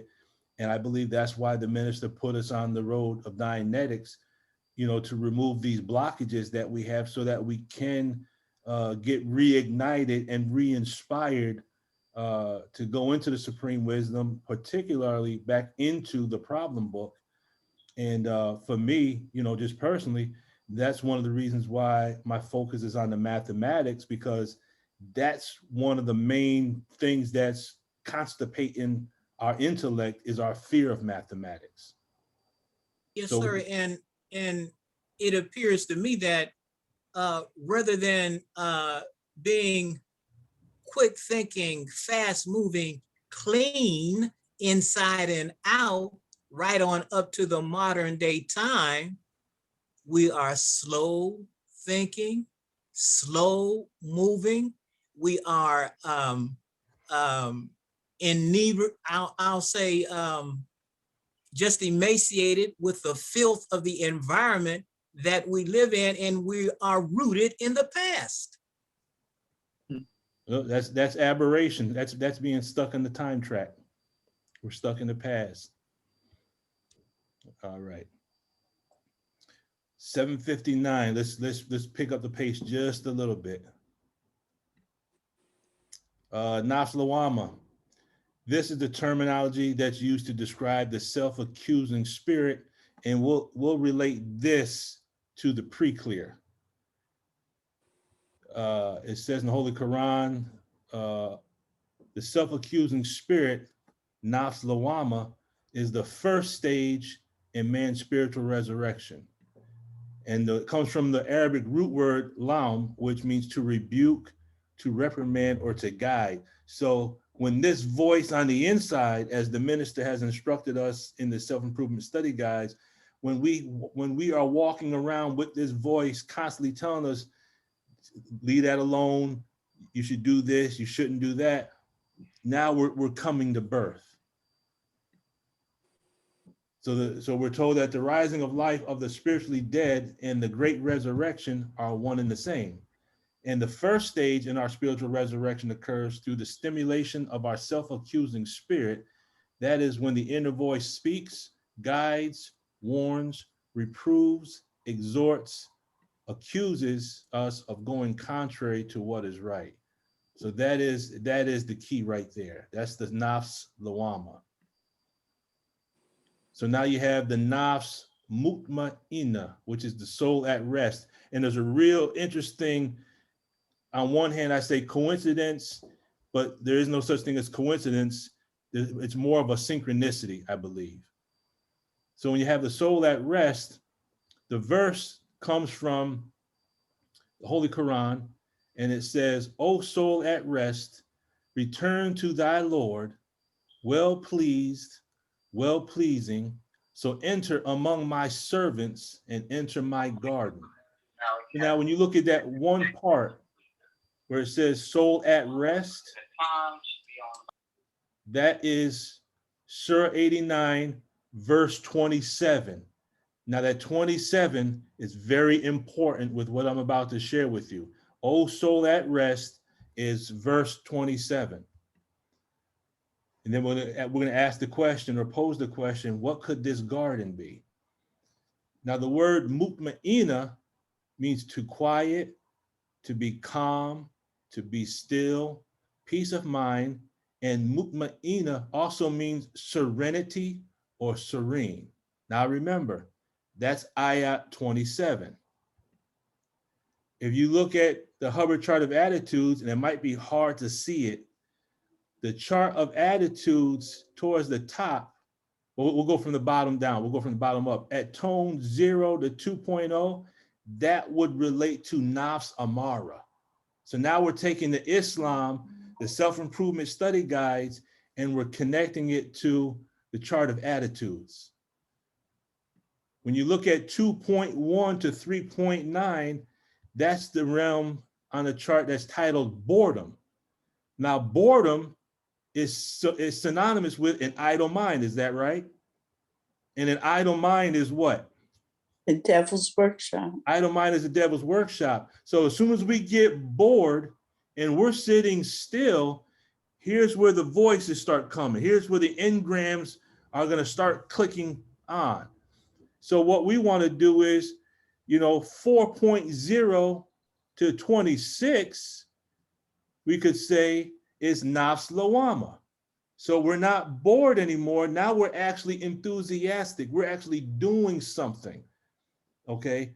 That's the self-accusing spirit. Now we're moving. But now check this out. If you look at tone 27 to 40, tone 27 is where the Nafs Mutma'ina would start. Now, Sister Beverly, do you see what I'm talking about? Absolutely. And it reminds me of Newton's first law, you know, What's that? an object at rest stays at rest. Okay.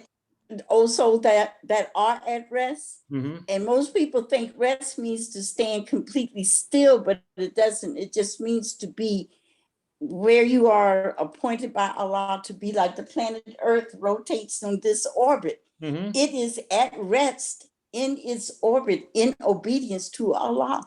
Mm-hmm. So it still maintains, it still goes and does what it does naturally, but it does it in accordance with the mathematics of Allah, which means that the earth is doing what it's supposed to do, what it was born to do, and it's at rest with that. So to me, that's a garden. So are you telling me that a person can be working hard and doing a lot of things, a lot of motion, but they can still be at peace and at rest at the same time? Absolutely. That's what I'm saying. They probably do work better when they are at rest, because unless the human being is doing what we call work, which can be interpreted when you're enjoying it to be creative, we're born of the Creator. So for us to constantly be in a state of peaceful creativity where we are producing, but yet we are at rest where we are. We're in our orbit. We are where we're supposed to be. We are that soul that is at rest. We are that planet that rests in the mathematics of the motion of its own orbit. I see it for myself clearly. I hope that I'm making sense. Oh, that makes sense. Yes, ma'am. That makes sense. Brother Imani. Mhm. Yes, sir. One of my peculiarities is that I'm always looking at words to see what's really there. And by that, I mean, there are words within words. And sometimes a letter itself can be a word. So one of the things that Sister Beverly sparked in my mind when she explained to us about this condition, when she said rest, if we look at the word rest, the first part of that word is RE. RE can be an abbreviation for reason or reflection. And then ST is an abbreviation for state. So rest can actually be an acronym for reflective state. So when you are at rest, you are in a reflective state of mind. So you can be doing many different things, performing many different functions. In fact, the MGT are masters of this when it comes to multitasking. You see, so you can be in a high state of physical activity, but serene in your state of mind. Yes, Matt, I have a question. You said pay attention to the 27, you know, the verse, and then now we're looking at the 40 tone, you know, the tone 27 to 40. When I look at that, it also gives me the thought, or the creative thought, that 40 relates directly to Surah 40, which is entitled The Believer. Believer. Right. But if you look at the 27, that's where the missing Bismillah is. So when you measure it from the 27 to the 40, that missing Bismillah comes into place in the Holy Quran and it ends with 40, the believer. Hmm. So there's a mathematical curiosity with that, which I find very intriguing. Well, what I had seen, or what I was to share, but I love the other cognitions, because now you're showing me things that I haven't seen. I look at the fact that that upper level of the button starts at tone 27, and "Oh Soul at Rest" is actually verse 27. Wow. And that's where we find the missing Bismillah, which completes the 114 Bismillahs in the Holy Quran, Wow. which makes the book complete. Mm. Now, the favor completed, if you will. Here we go. Got the science. Hello. Boy, the scientists are talking tonight. I love it. And now here's another one for you, Sister Beverly. I'm gonna hit it back to you. Making it complete. But now, what would Mother Tanetta Muhammad say about the 27? She said it would resolve back to 9, because 2 + 7 = 9, which represents what? Completion. There you go. Absolutely. And that's in the Tesla formula 369. See, And brother Luke, man, you said verse 27. Is that Surah 27? No, that's Surah 89, verse 27. Okay. Mhm. Okay, I got it. Okay. Thank you. So now with the word rest, it comes from the root word taman, which means peace of mind or serenity. Both are connected to the number 27. When I studied that originally, I was like, well, I gotta keep that in my hip pocket for later on. But now here, check this out. Here, now we're gonna, I'm gonna try to speed this up, because it's I don't want to keep us over time. But now let's look at this garden. Now Allah says in the Holy Quran, and hasten to forgiveness from your Lord, and a garden as wide as the heavens and the earth.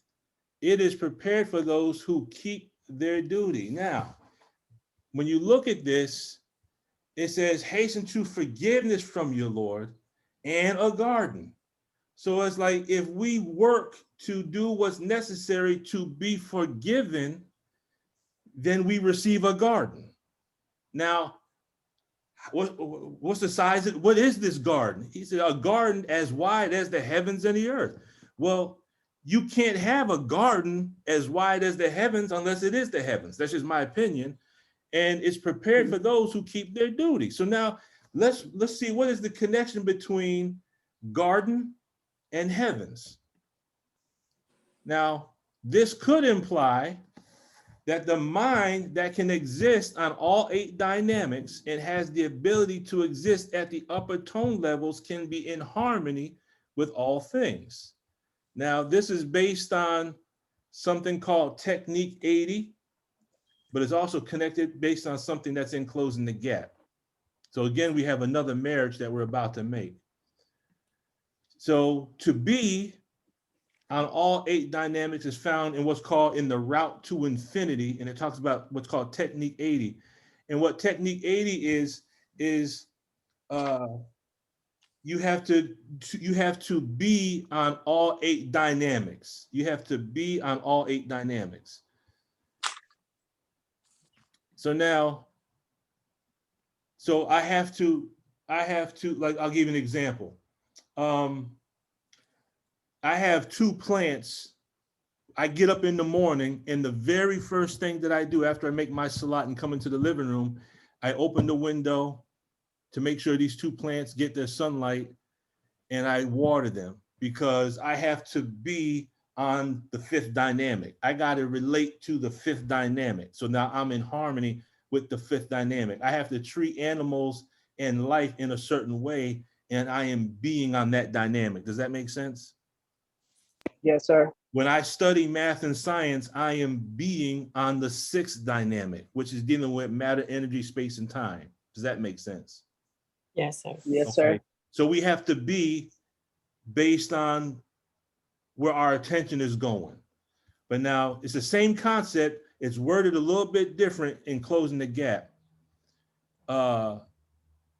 There's a process to closing the gap between you and the object of your desire. It involves raising your awareness. There's no escape except through consciousness. So closing the gap between the object of your desire raising the awareness is the same as raising the tone. Does that make sense? Yes, sir. Yes. Yes, sir. So then it says, you must assume the consciousness of that which you seek, which means what? You got to be on that dynamic. If you are to see that desire fulfilled in your life, in order to become anything, you have to be the thing desired. So if our goal is to be one with Allah, if our goal is to be God, then what do we have to do? We have to assume the consciousness of God. How do we do that? We have to study Allah's attributes. Does that make sense? Yes, sir. So now that is being, once we get self-knowledge, we are being on the seventh dynamic, which is the dynamic of theta, but we have to assume the consciousness of the eighth dynamic now. We have to be the eighth dynamic. So what we have to do is we have to be able to manifest on all 8 dynamics. And that is another way of saying God.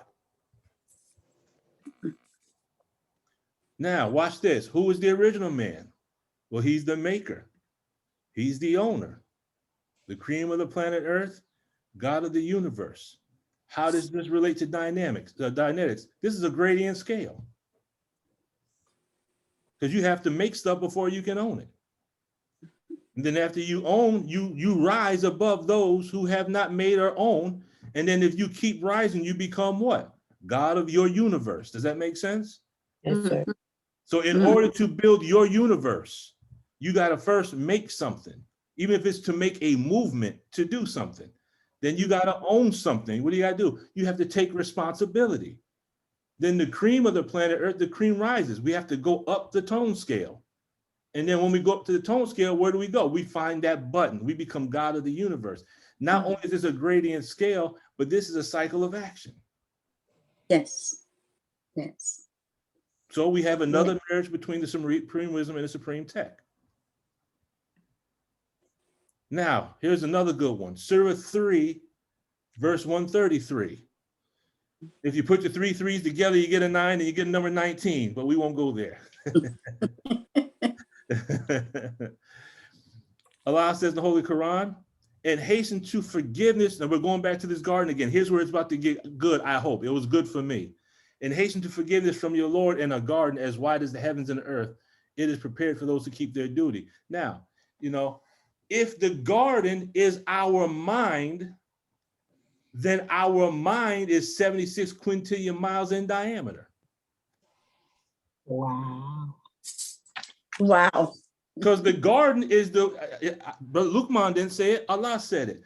We will give you the garden, which is as wide as the heaven and the earth. So you mean my mind is going to be expanded to 76 quintillion miles, meaning my mind will be expanded to where the whole universe is my garden? And what do you do with a garden? You plant things and you pick things. Have we not learned that Master Farah Muhammad is still studying and pulling things from the darkness? Yes, sir. The universe? Yes, sir. Okay. It said, so here's what L. Ron Hubbard says. He says this, milestone 1, page 433. The size of your mind is not the size of your brain. The size of your mind is not the size of your body. Your mind is as big as the galaxies, or as big as the island universes, or as big as all the universes there are. It doesn't matter how big it is, but it will be as, and it will influence as much as you want to influence.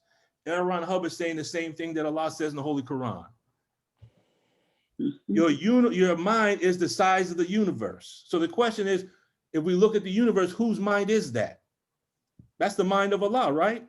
Yes. Well, that's the mind of Allah, and that's the garden, and we're given a garden the size of the universe. Whose mind are we going to be given if we hasten to forgiveness and keep our duty?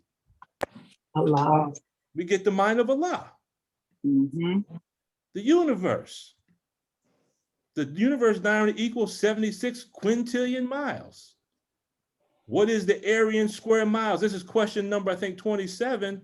And in square yards, it says, give your answers in figures only. Is this talking about the physical mesh universe or our mind? Just something to think about. Is this making sense? Yes, sir. Yes, Yeah. sir. Now we're gonna hit these 12 buttons and we're gonna land this plane. So here's the 12 buttons.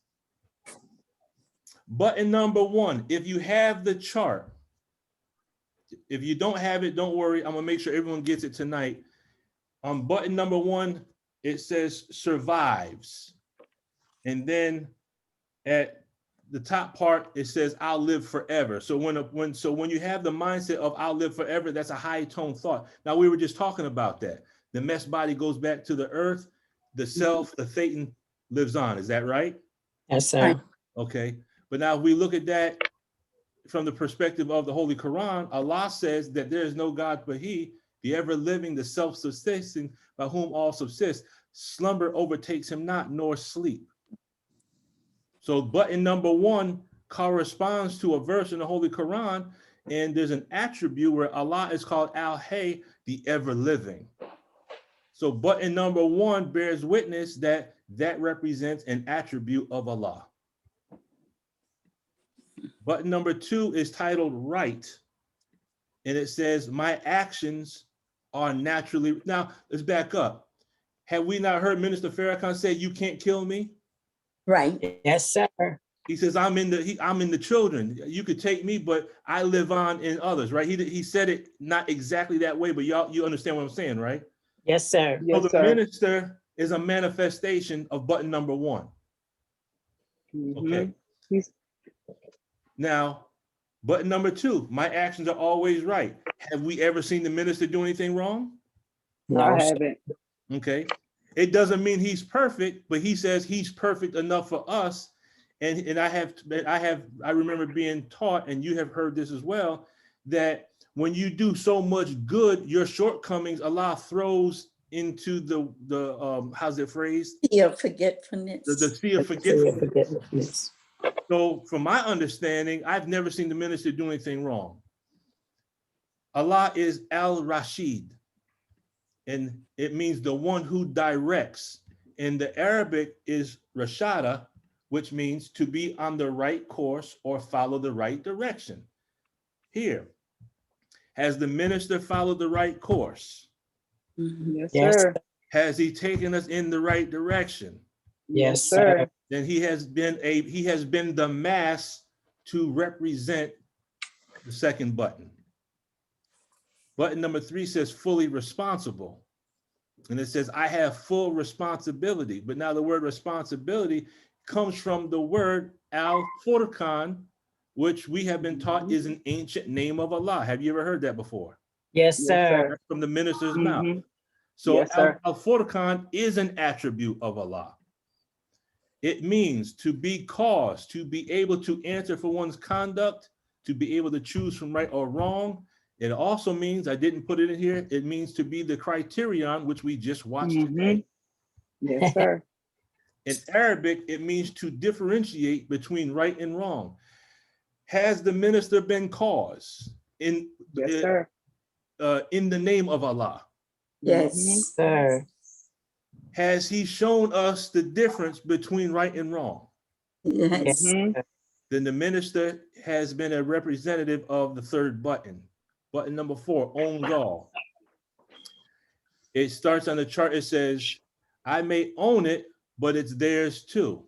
Now the minister has never said he owns anything, but he says he has sacrificed to build the nation, and it all belongs to who? To the nation. It belongs to the nation. That's right. So we look at the maker and the owner. So I may own it, but it's theirs too. It comes from the Arabic al-Malik, which is the master. Al-Malik. Al-Malik with a long A. If you say Al-Malik with a short A, that means the king. If you extend the A, Al-Malik, it means the master. There's two different attributes. But the word Malika from the Arabic dictionary actually means to possess, to own, and to transfer ownership to another. It's exactly what's on the chart of attitudes. I may own it, but it's theirs too. That lines up perfectly with the Arabic found in the Arabic dictionary. Button number 5. I am an individual as I please. Allah says no Holy Quran. Say Allah is one, and the word one is wahid. Wahid, We have the Wahid with us tonight. If he's here with us, the Wahid that represents the supreme Wahid. And it means the one in Arabic. It also means the unity. It means to unify. And have we not been taught that Allah is all of us? Yes, sir. Yup, the So we messenger have said it. Allah one, but we have everyone. So we all make up Allah. All right. I'm moving fast, but I'm just trying to finish this up. Button number 6 is titled Always. It says the future is endlessly beautiful. So if we're looking at, if we're looking in the past, then we're psychotic, according to L. Ron Hubbard. If we're stuck in the present, then we're neurotic. If we constantly look to build in the future, then we are high-toned. In Arabic, the attribute is al-baqi, the one who endures forever. And the Arabic is baqiya. It means to remain, to stay, or to survive. So we have always, and we have to remaining and enduring forever. Now, can we say that the minister has endured through all of the turmoil and trials? All right. Absolutely. Absolutely. Motion source. I start and stop any motion at will. Here we have start and stop, which is a part of the cycle of action. It's saying that a person can kum fayakum, be and it is. Is that right? So here we have two attributes. Yes, we have al-badi, which is the originator, and we have al-mani, the preventer. This has ARC with the cycle of action, because we're saying start and stop, and we know in between that is change. So if I start and stop any motion at will, then obviously I'm changing that motion as well. Is that right? Mm-hmm. Now, look at what the minister does. When the minister says he's going to do something, does he complete it? Absolutely. Does the minister make his word bond? Yes, sir. Absolutely. Does the minister speak past, present, and future tense being perfect? Yes, sir. All right. Button number 8 is truth. I can make any good thing real. So we have truth and we have real in the same description. And it just so happens that Allah is al-haq. And the Arabic definition is he's the truth and the reality. So now we have two attributes tied up under button number 8. And the word haka, which is the root word, is synonymous with the word postulate. Wow. So Sister Dina, these are the articles that I wrote, but now they've evolved into Zoom presentations now by Allah's grace. Oh, Allah. Allahu Akbar. Button number 9 is faith, and it says, I trust on all dynamics and I act that way. So Allah is al-wakil, he's the trustee. And the root word means to entrust or to trust each other. Can we trust the minister? Yes, sir. Absolutely. Does he put his trust in Allah? Yes, sir. Absolutely. So the minister, we can say, has given us an example of someone that we can trust on all dynamics. That's right. Yes, sir. Yes, sir. Praise be to Allah. Button number 10 is I know. Now we're going to hit this. There's some more information in this one, but we're going to wrap this up shortly. The button says I know, and I use what I know. So the minister tells us in self-improvement that we have to know, we have to learn it, and we have to apply it. Is that right? Yes, sir. Yes, sir. So quoting is not good enough, because if we have a lot of wisdom and we quote it, then we're no different than the jackass with the books that goes to the top of the mountain. Because when it comes down, it's still what? It's still a jackass carrying books, right? Yes. Yes, sir. Because the jackass is carrying the wisdom, but he's not using it. Right. Right. So the root word is alima, and it means to know, to have knowledge, or to be informed. And a derivative of the word, which is ilm, means science. Now I just want to hit this for a quick minute. So there's 3 stages that we're told that are growth and development. We're told that there's animal, human, and divine. Is that correct? Yes, sir. Yes, sir. Okay. In Dianetics, check this out. And this corresponds to knowledge and application that the minister teaches us in self-improvement. In Dianetics, you have 3 stages of knowing. And this is out of the Book of Basics, page 260. There's 3 stages of knowing. The highest level of knowing is to understand the mesh universe and manipulate these elements into what you're able to postulate. That is making, owning, being the cream and God of the universe. Does that make sense? Yes, sir. So this is knowledge with application. The next level down is to simply know the mesh universe. Like we know the wisdom. Now we have to learn to apply the wisdom. And then the lowest level, which would correspond to nafs amara, or an aberrated mind, is to be on the level of delusion. This is the inability to know the mesh universe and the inability to postulate into the future, which means you have become effect and not cause. So why is a person effect and not cause? Because you're unable to understand the mesh universe and manipulate it to do with it what you want it to do. Does that make sense? Yes, sir. Okay. Button number 11, cause. It says, I'm causing wonderful effects. Has the minister been causing, by Allah's grace, wonderful effects? Yes, sir. Okay. Absolutely. So Allah is Al-Jabbar, which is the compeller, which means Jabara means to force, compel, or to demonstrate one's strength of power. Has the minister been a demonstration or representative of force in demonstrating one's strength of power? And power. Absolutely. All right. Yes, sir. The last button is I am. I am myself. Allah is Al-Awwal, the pre-existing. It means to have real being, whether material or spiritual, or to have life or the functions of vitality. So does the minister have real being on the material level? Yes. Does he have being on the Yes, spiritual sir. level? Yes. Does he have life? Does he have vitality? Yes, sir. I hate to say this, but I say this in a jestful manner. I'm in my 50s and I look older than the minister.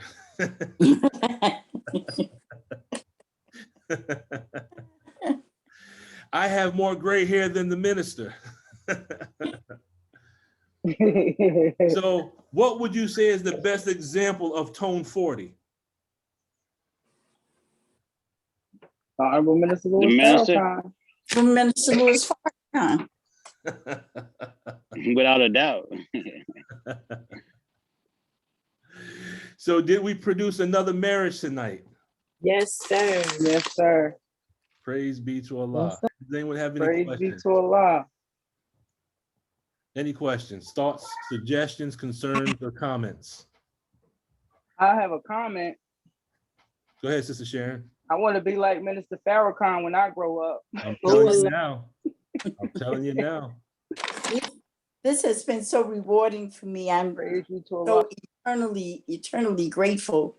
And it has certainly opened up avenues that I was thinking about, but never really truly entertained in an organized manner, which I've learned tonight. So I look at this as some beginning of a journey, and I am very grateful to have all of you to be with me at the beginning of this journey. It is an absolutely beautiful one. Today is our wedding anniversary. Oh, praise And be to Allah. my husband had a commitment today, and he's just coming back in the home, but it's been, believe it or not, 40 years for us. And I'm looking at this 40 on the screen, and everything. Home 40. Oh, Allah. 40 years. So you've climbed the mountain 40 miles high, huh? Absolutely. And you know, I'm really grateful, and I'm the one thing that I can say is that I've always known that wherever the minister said for us to go, there's benefit in that. There's life in that, there's salvation in that. We will be lost if we don't follow him where he go, where he says that we should follow him. And I always knew that when he said Dianetics, I always understood that that was the way to go. We never questioned the minister. I've never questioned him. And I came up in Temple number 7 in New York and I've been in the nation 55 years now, 54, 55 years. So I've never had any doubt in my mind ever about the minister. So when I knew he pointed to Dianetics, I knew it was right and exact, but I needed to find scholars like each and every one of you to guide me into the scholarship and the language and the mathematical codes of it. And this is what I have been benefiting from last week and this week. So I thank Allah for each and every one of you and pray that you know how much you are appreciated, honored, and loved. And I'm just so happy to be here. I'm really very happy. Thank you. Thank We you. Praise appreciate be you to Allah. too. We appreciate you. Yes, ma'am. Praise be to Allah. Mutual, Sister Beverly. Allahu Akbar. Allah. Savior's Day every day. Savior's Day. I like to say, I like to say, and I don't know if this sounds kind of weird, but I think we can relate. I thank Allah for this pandemic. Yeah, I understand what you're saying. Sir. I understand. Absolutely. I have met more brothers and sisters in the past 3 or 4 months than I have met in the 30 years that I've been in the nation. So if it wasn't for Zoom meetings, I'm the only in the city where I live at. I can't at this time even soldier because I'm not allowed to soldier by myself. So I have to try to do everything through Zoom and through phones and whatnot. If it were not for Zoom meetings, I would have no contact really with the believers. So I definitely appreciate each and every individual. And I appreciate the COVID on that level, what you're saying, Yes. Rashid. Absolutely. It has been a blessing. In fact, I need an extension of that COVID. Oh, the minister said that, but this ain't over yet, you know. Right. If you look at Daniel 12, it tells you how long it's going to be. It's about 1,290 days. And it said, blessed are those who can endure 1,335 days. Absolutely. So you do the math, you will see how many years you're going to have to be. And doesn't that come out to about a little bit like between 3 and 3.5 or something like that? 3 years and 4 months. Yeah, yeah. Oh, wow. Something about that 3 1/4, brother. Something about that 3 1/4. Something about that 3 1/4. 1930. Very good. Brother Luke, would you excuse me so I can get to my anniversary? Oh, you gotta go do what you gotta do. Yes, ma'am. Yes, ma'am. Happy anniversary. Happy anniversary. Happy anniversary. Smoothies, Brother Eric. Just one of your smoothies. Okay, we'll come over. Happy anniversary. Do you know what today is? It's our anniversary. Beautiful. Yes, indeed. Walaikum salam, family. Enjoy, dear beloved. Well, funny that is, yesterday also was an anniversary for me, because that was the day that I entered the United States in 1968. Oh, praise be to Allah. I was only 2. Little did we know we are a better nation for it. Well, beloved family, it's that time. As always, I'm grateful and thankful for the time we have together. I want to dismiss myself as I came before you in our nation's greeting words of peace and paradise of Assalamu alaikum. Just to give you a peek into Wednesday, God willing, we're gonna do some mathematics from the problem book. My thought is to work on problem number 16. There's something in problem 16 I saw and I just want to share it. 1 + 6 = 7. We've been taught that the planet Earth travels at 1,037 1/3 miles per hour, correct? Correct. But that is its velocity on its axis. How fast does it travel around the sun? Now I'm gonna give you the answer, but we'll play with the math on. Actually, we might work 2 problems just for the fun of it. We'll see what happens. But I'll give you the answer. We'll work through it on Wednesday. The planet Earth, I'm not talking about on its axis. That's 1,037 1/3 miles per hour. The planet Earth actually travels 19 miles per second. That's fast. It rotates on its axis and it revolves around the sun. It's going around the sun. So it has its velocity on its axis. Then it has the velocity in which it travels around the sun to make one orbit. And it's actually traveling at 19 miles per second. And we're gonna play with that math and actually find out how can we learn something about our miserable condition based on question number 16 on Wednesday. Is that the class that's in the morning? Yes, ma'am. Oh, I'm sorry. I may have to start doing a math class in the evening so I can accommodate those who can't be there in the morning. So we'll have to work on it. But if you send the email to chesstheology1331@gmail.com, I will make sure you get that Zoom meeting immediately. Yes, sir. Brother Lukman, can I just ask one question before we close out in prayer? Yes, ma'am. I wasn't able to get all the notes. I know you'll send me the tonight's format. Could you just tell me what Bakia means again? Bakia was dealing with, let me pull it back up. That way I can get it right and exact. Bakia. I could wait until you send it. No, I'm right here.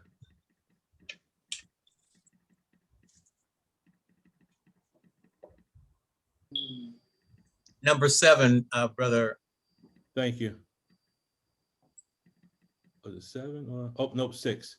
It means to remain, or it means the one who endures forever. Okay. Yeah,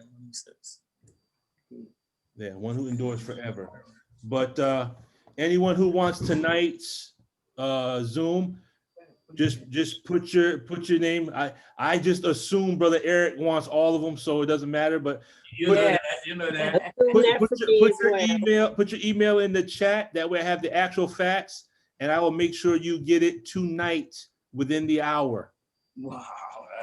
Okay. We're organized a little better now, so I'll give it to you within the hour. Just make sure I get your emails in the chat. Yes, sir. So who would like to close it? Oh, let me give a shout out to Brother Wahid. I call him the Wahid. Assalamu alaikum, sir. The blind is always arrogant. I believe he's listening, but I want to give a shout out to Brother Wahid. It was interesting how we met. I didn't know who I was talking to at first, and then I realized I was talking to the Wahid. The number 1. the first one. Here he is. Here he is. So he's there. He's here talking now. Assalamu alaikum. Well, they go brother. It's always an honor, brother. Always an honor. Drop the jewel, bro. We're waiting for you. All right. It's almost 8:45. Who would like to close us out in prayer? I'll let Brother Imani get the volunteer himself. Oh, praises be to Allah. You got it, Brother Imani? Yes, sir. Please assume a position of prayer. so that we may pray in the manner in which we have been instructed. Subhanaka Allahumma wa bihamdika wa tabaraka shmuka wa ta'ala shaduka wa la ilaha garuka. A'udhu billahi minash shaitanir rajim. Bismillah ar-Rahmanir Rahim. Alhamdulillahi rabbil alamin. Ar-Rahmanir Rahim. Maliki yawmiddin. Iyyaka na'budu wa iyyaka nasta'in. Ihdinas siratal mustaqim. Siratal ladzina an'amta 'alaihim ghairil maghdubi 'alaihim waladdallin. Amin. Amen. Assalamu alaikum, family. Walaikum Walaikum salam. Walaikum salam. Have a blessed night. Happy Savior's Day. Happy Savior's You Day. also. Savior's Happy Day. Savior's Day. I love my family. I love my family. Yes, sir. Assalamu alaikum, family. We love you.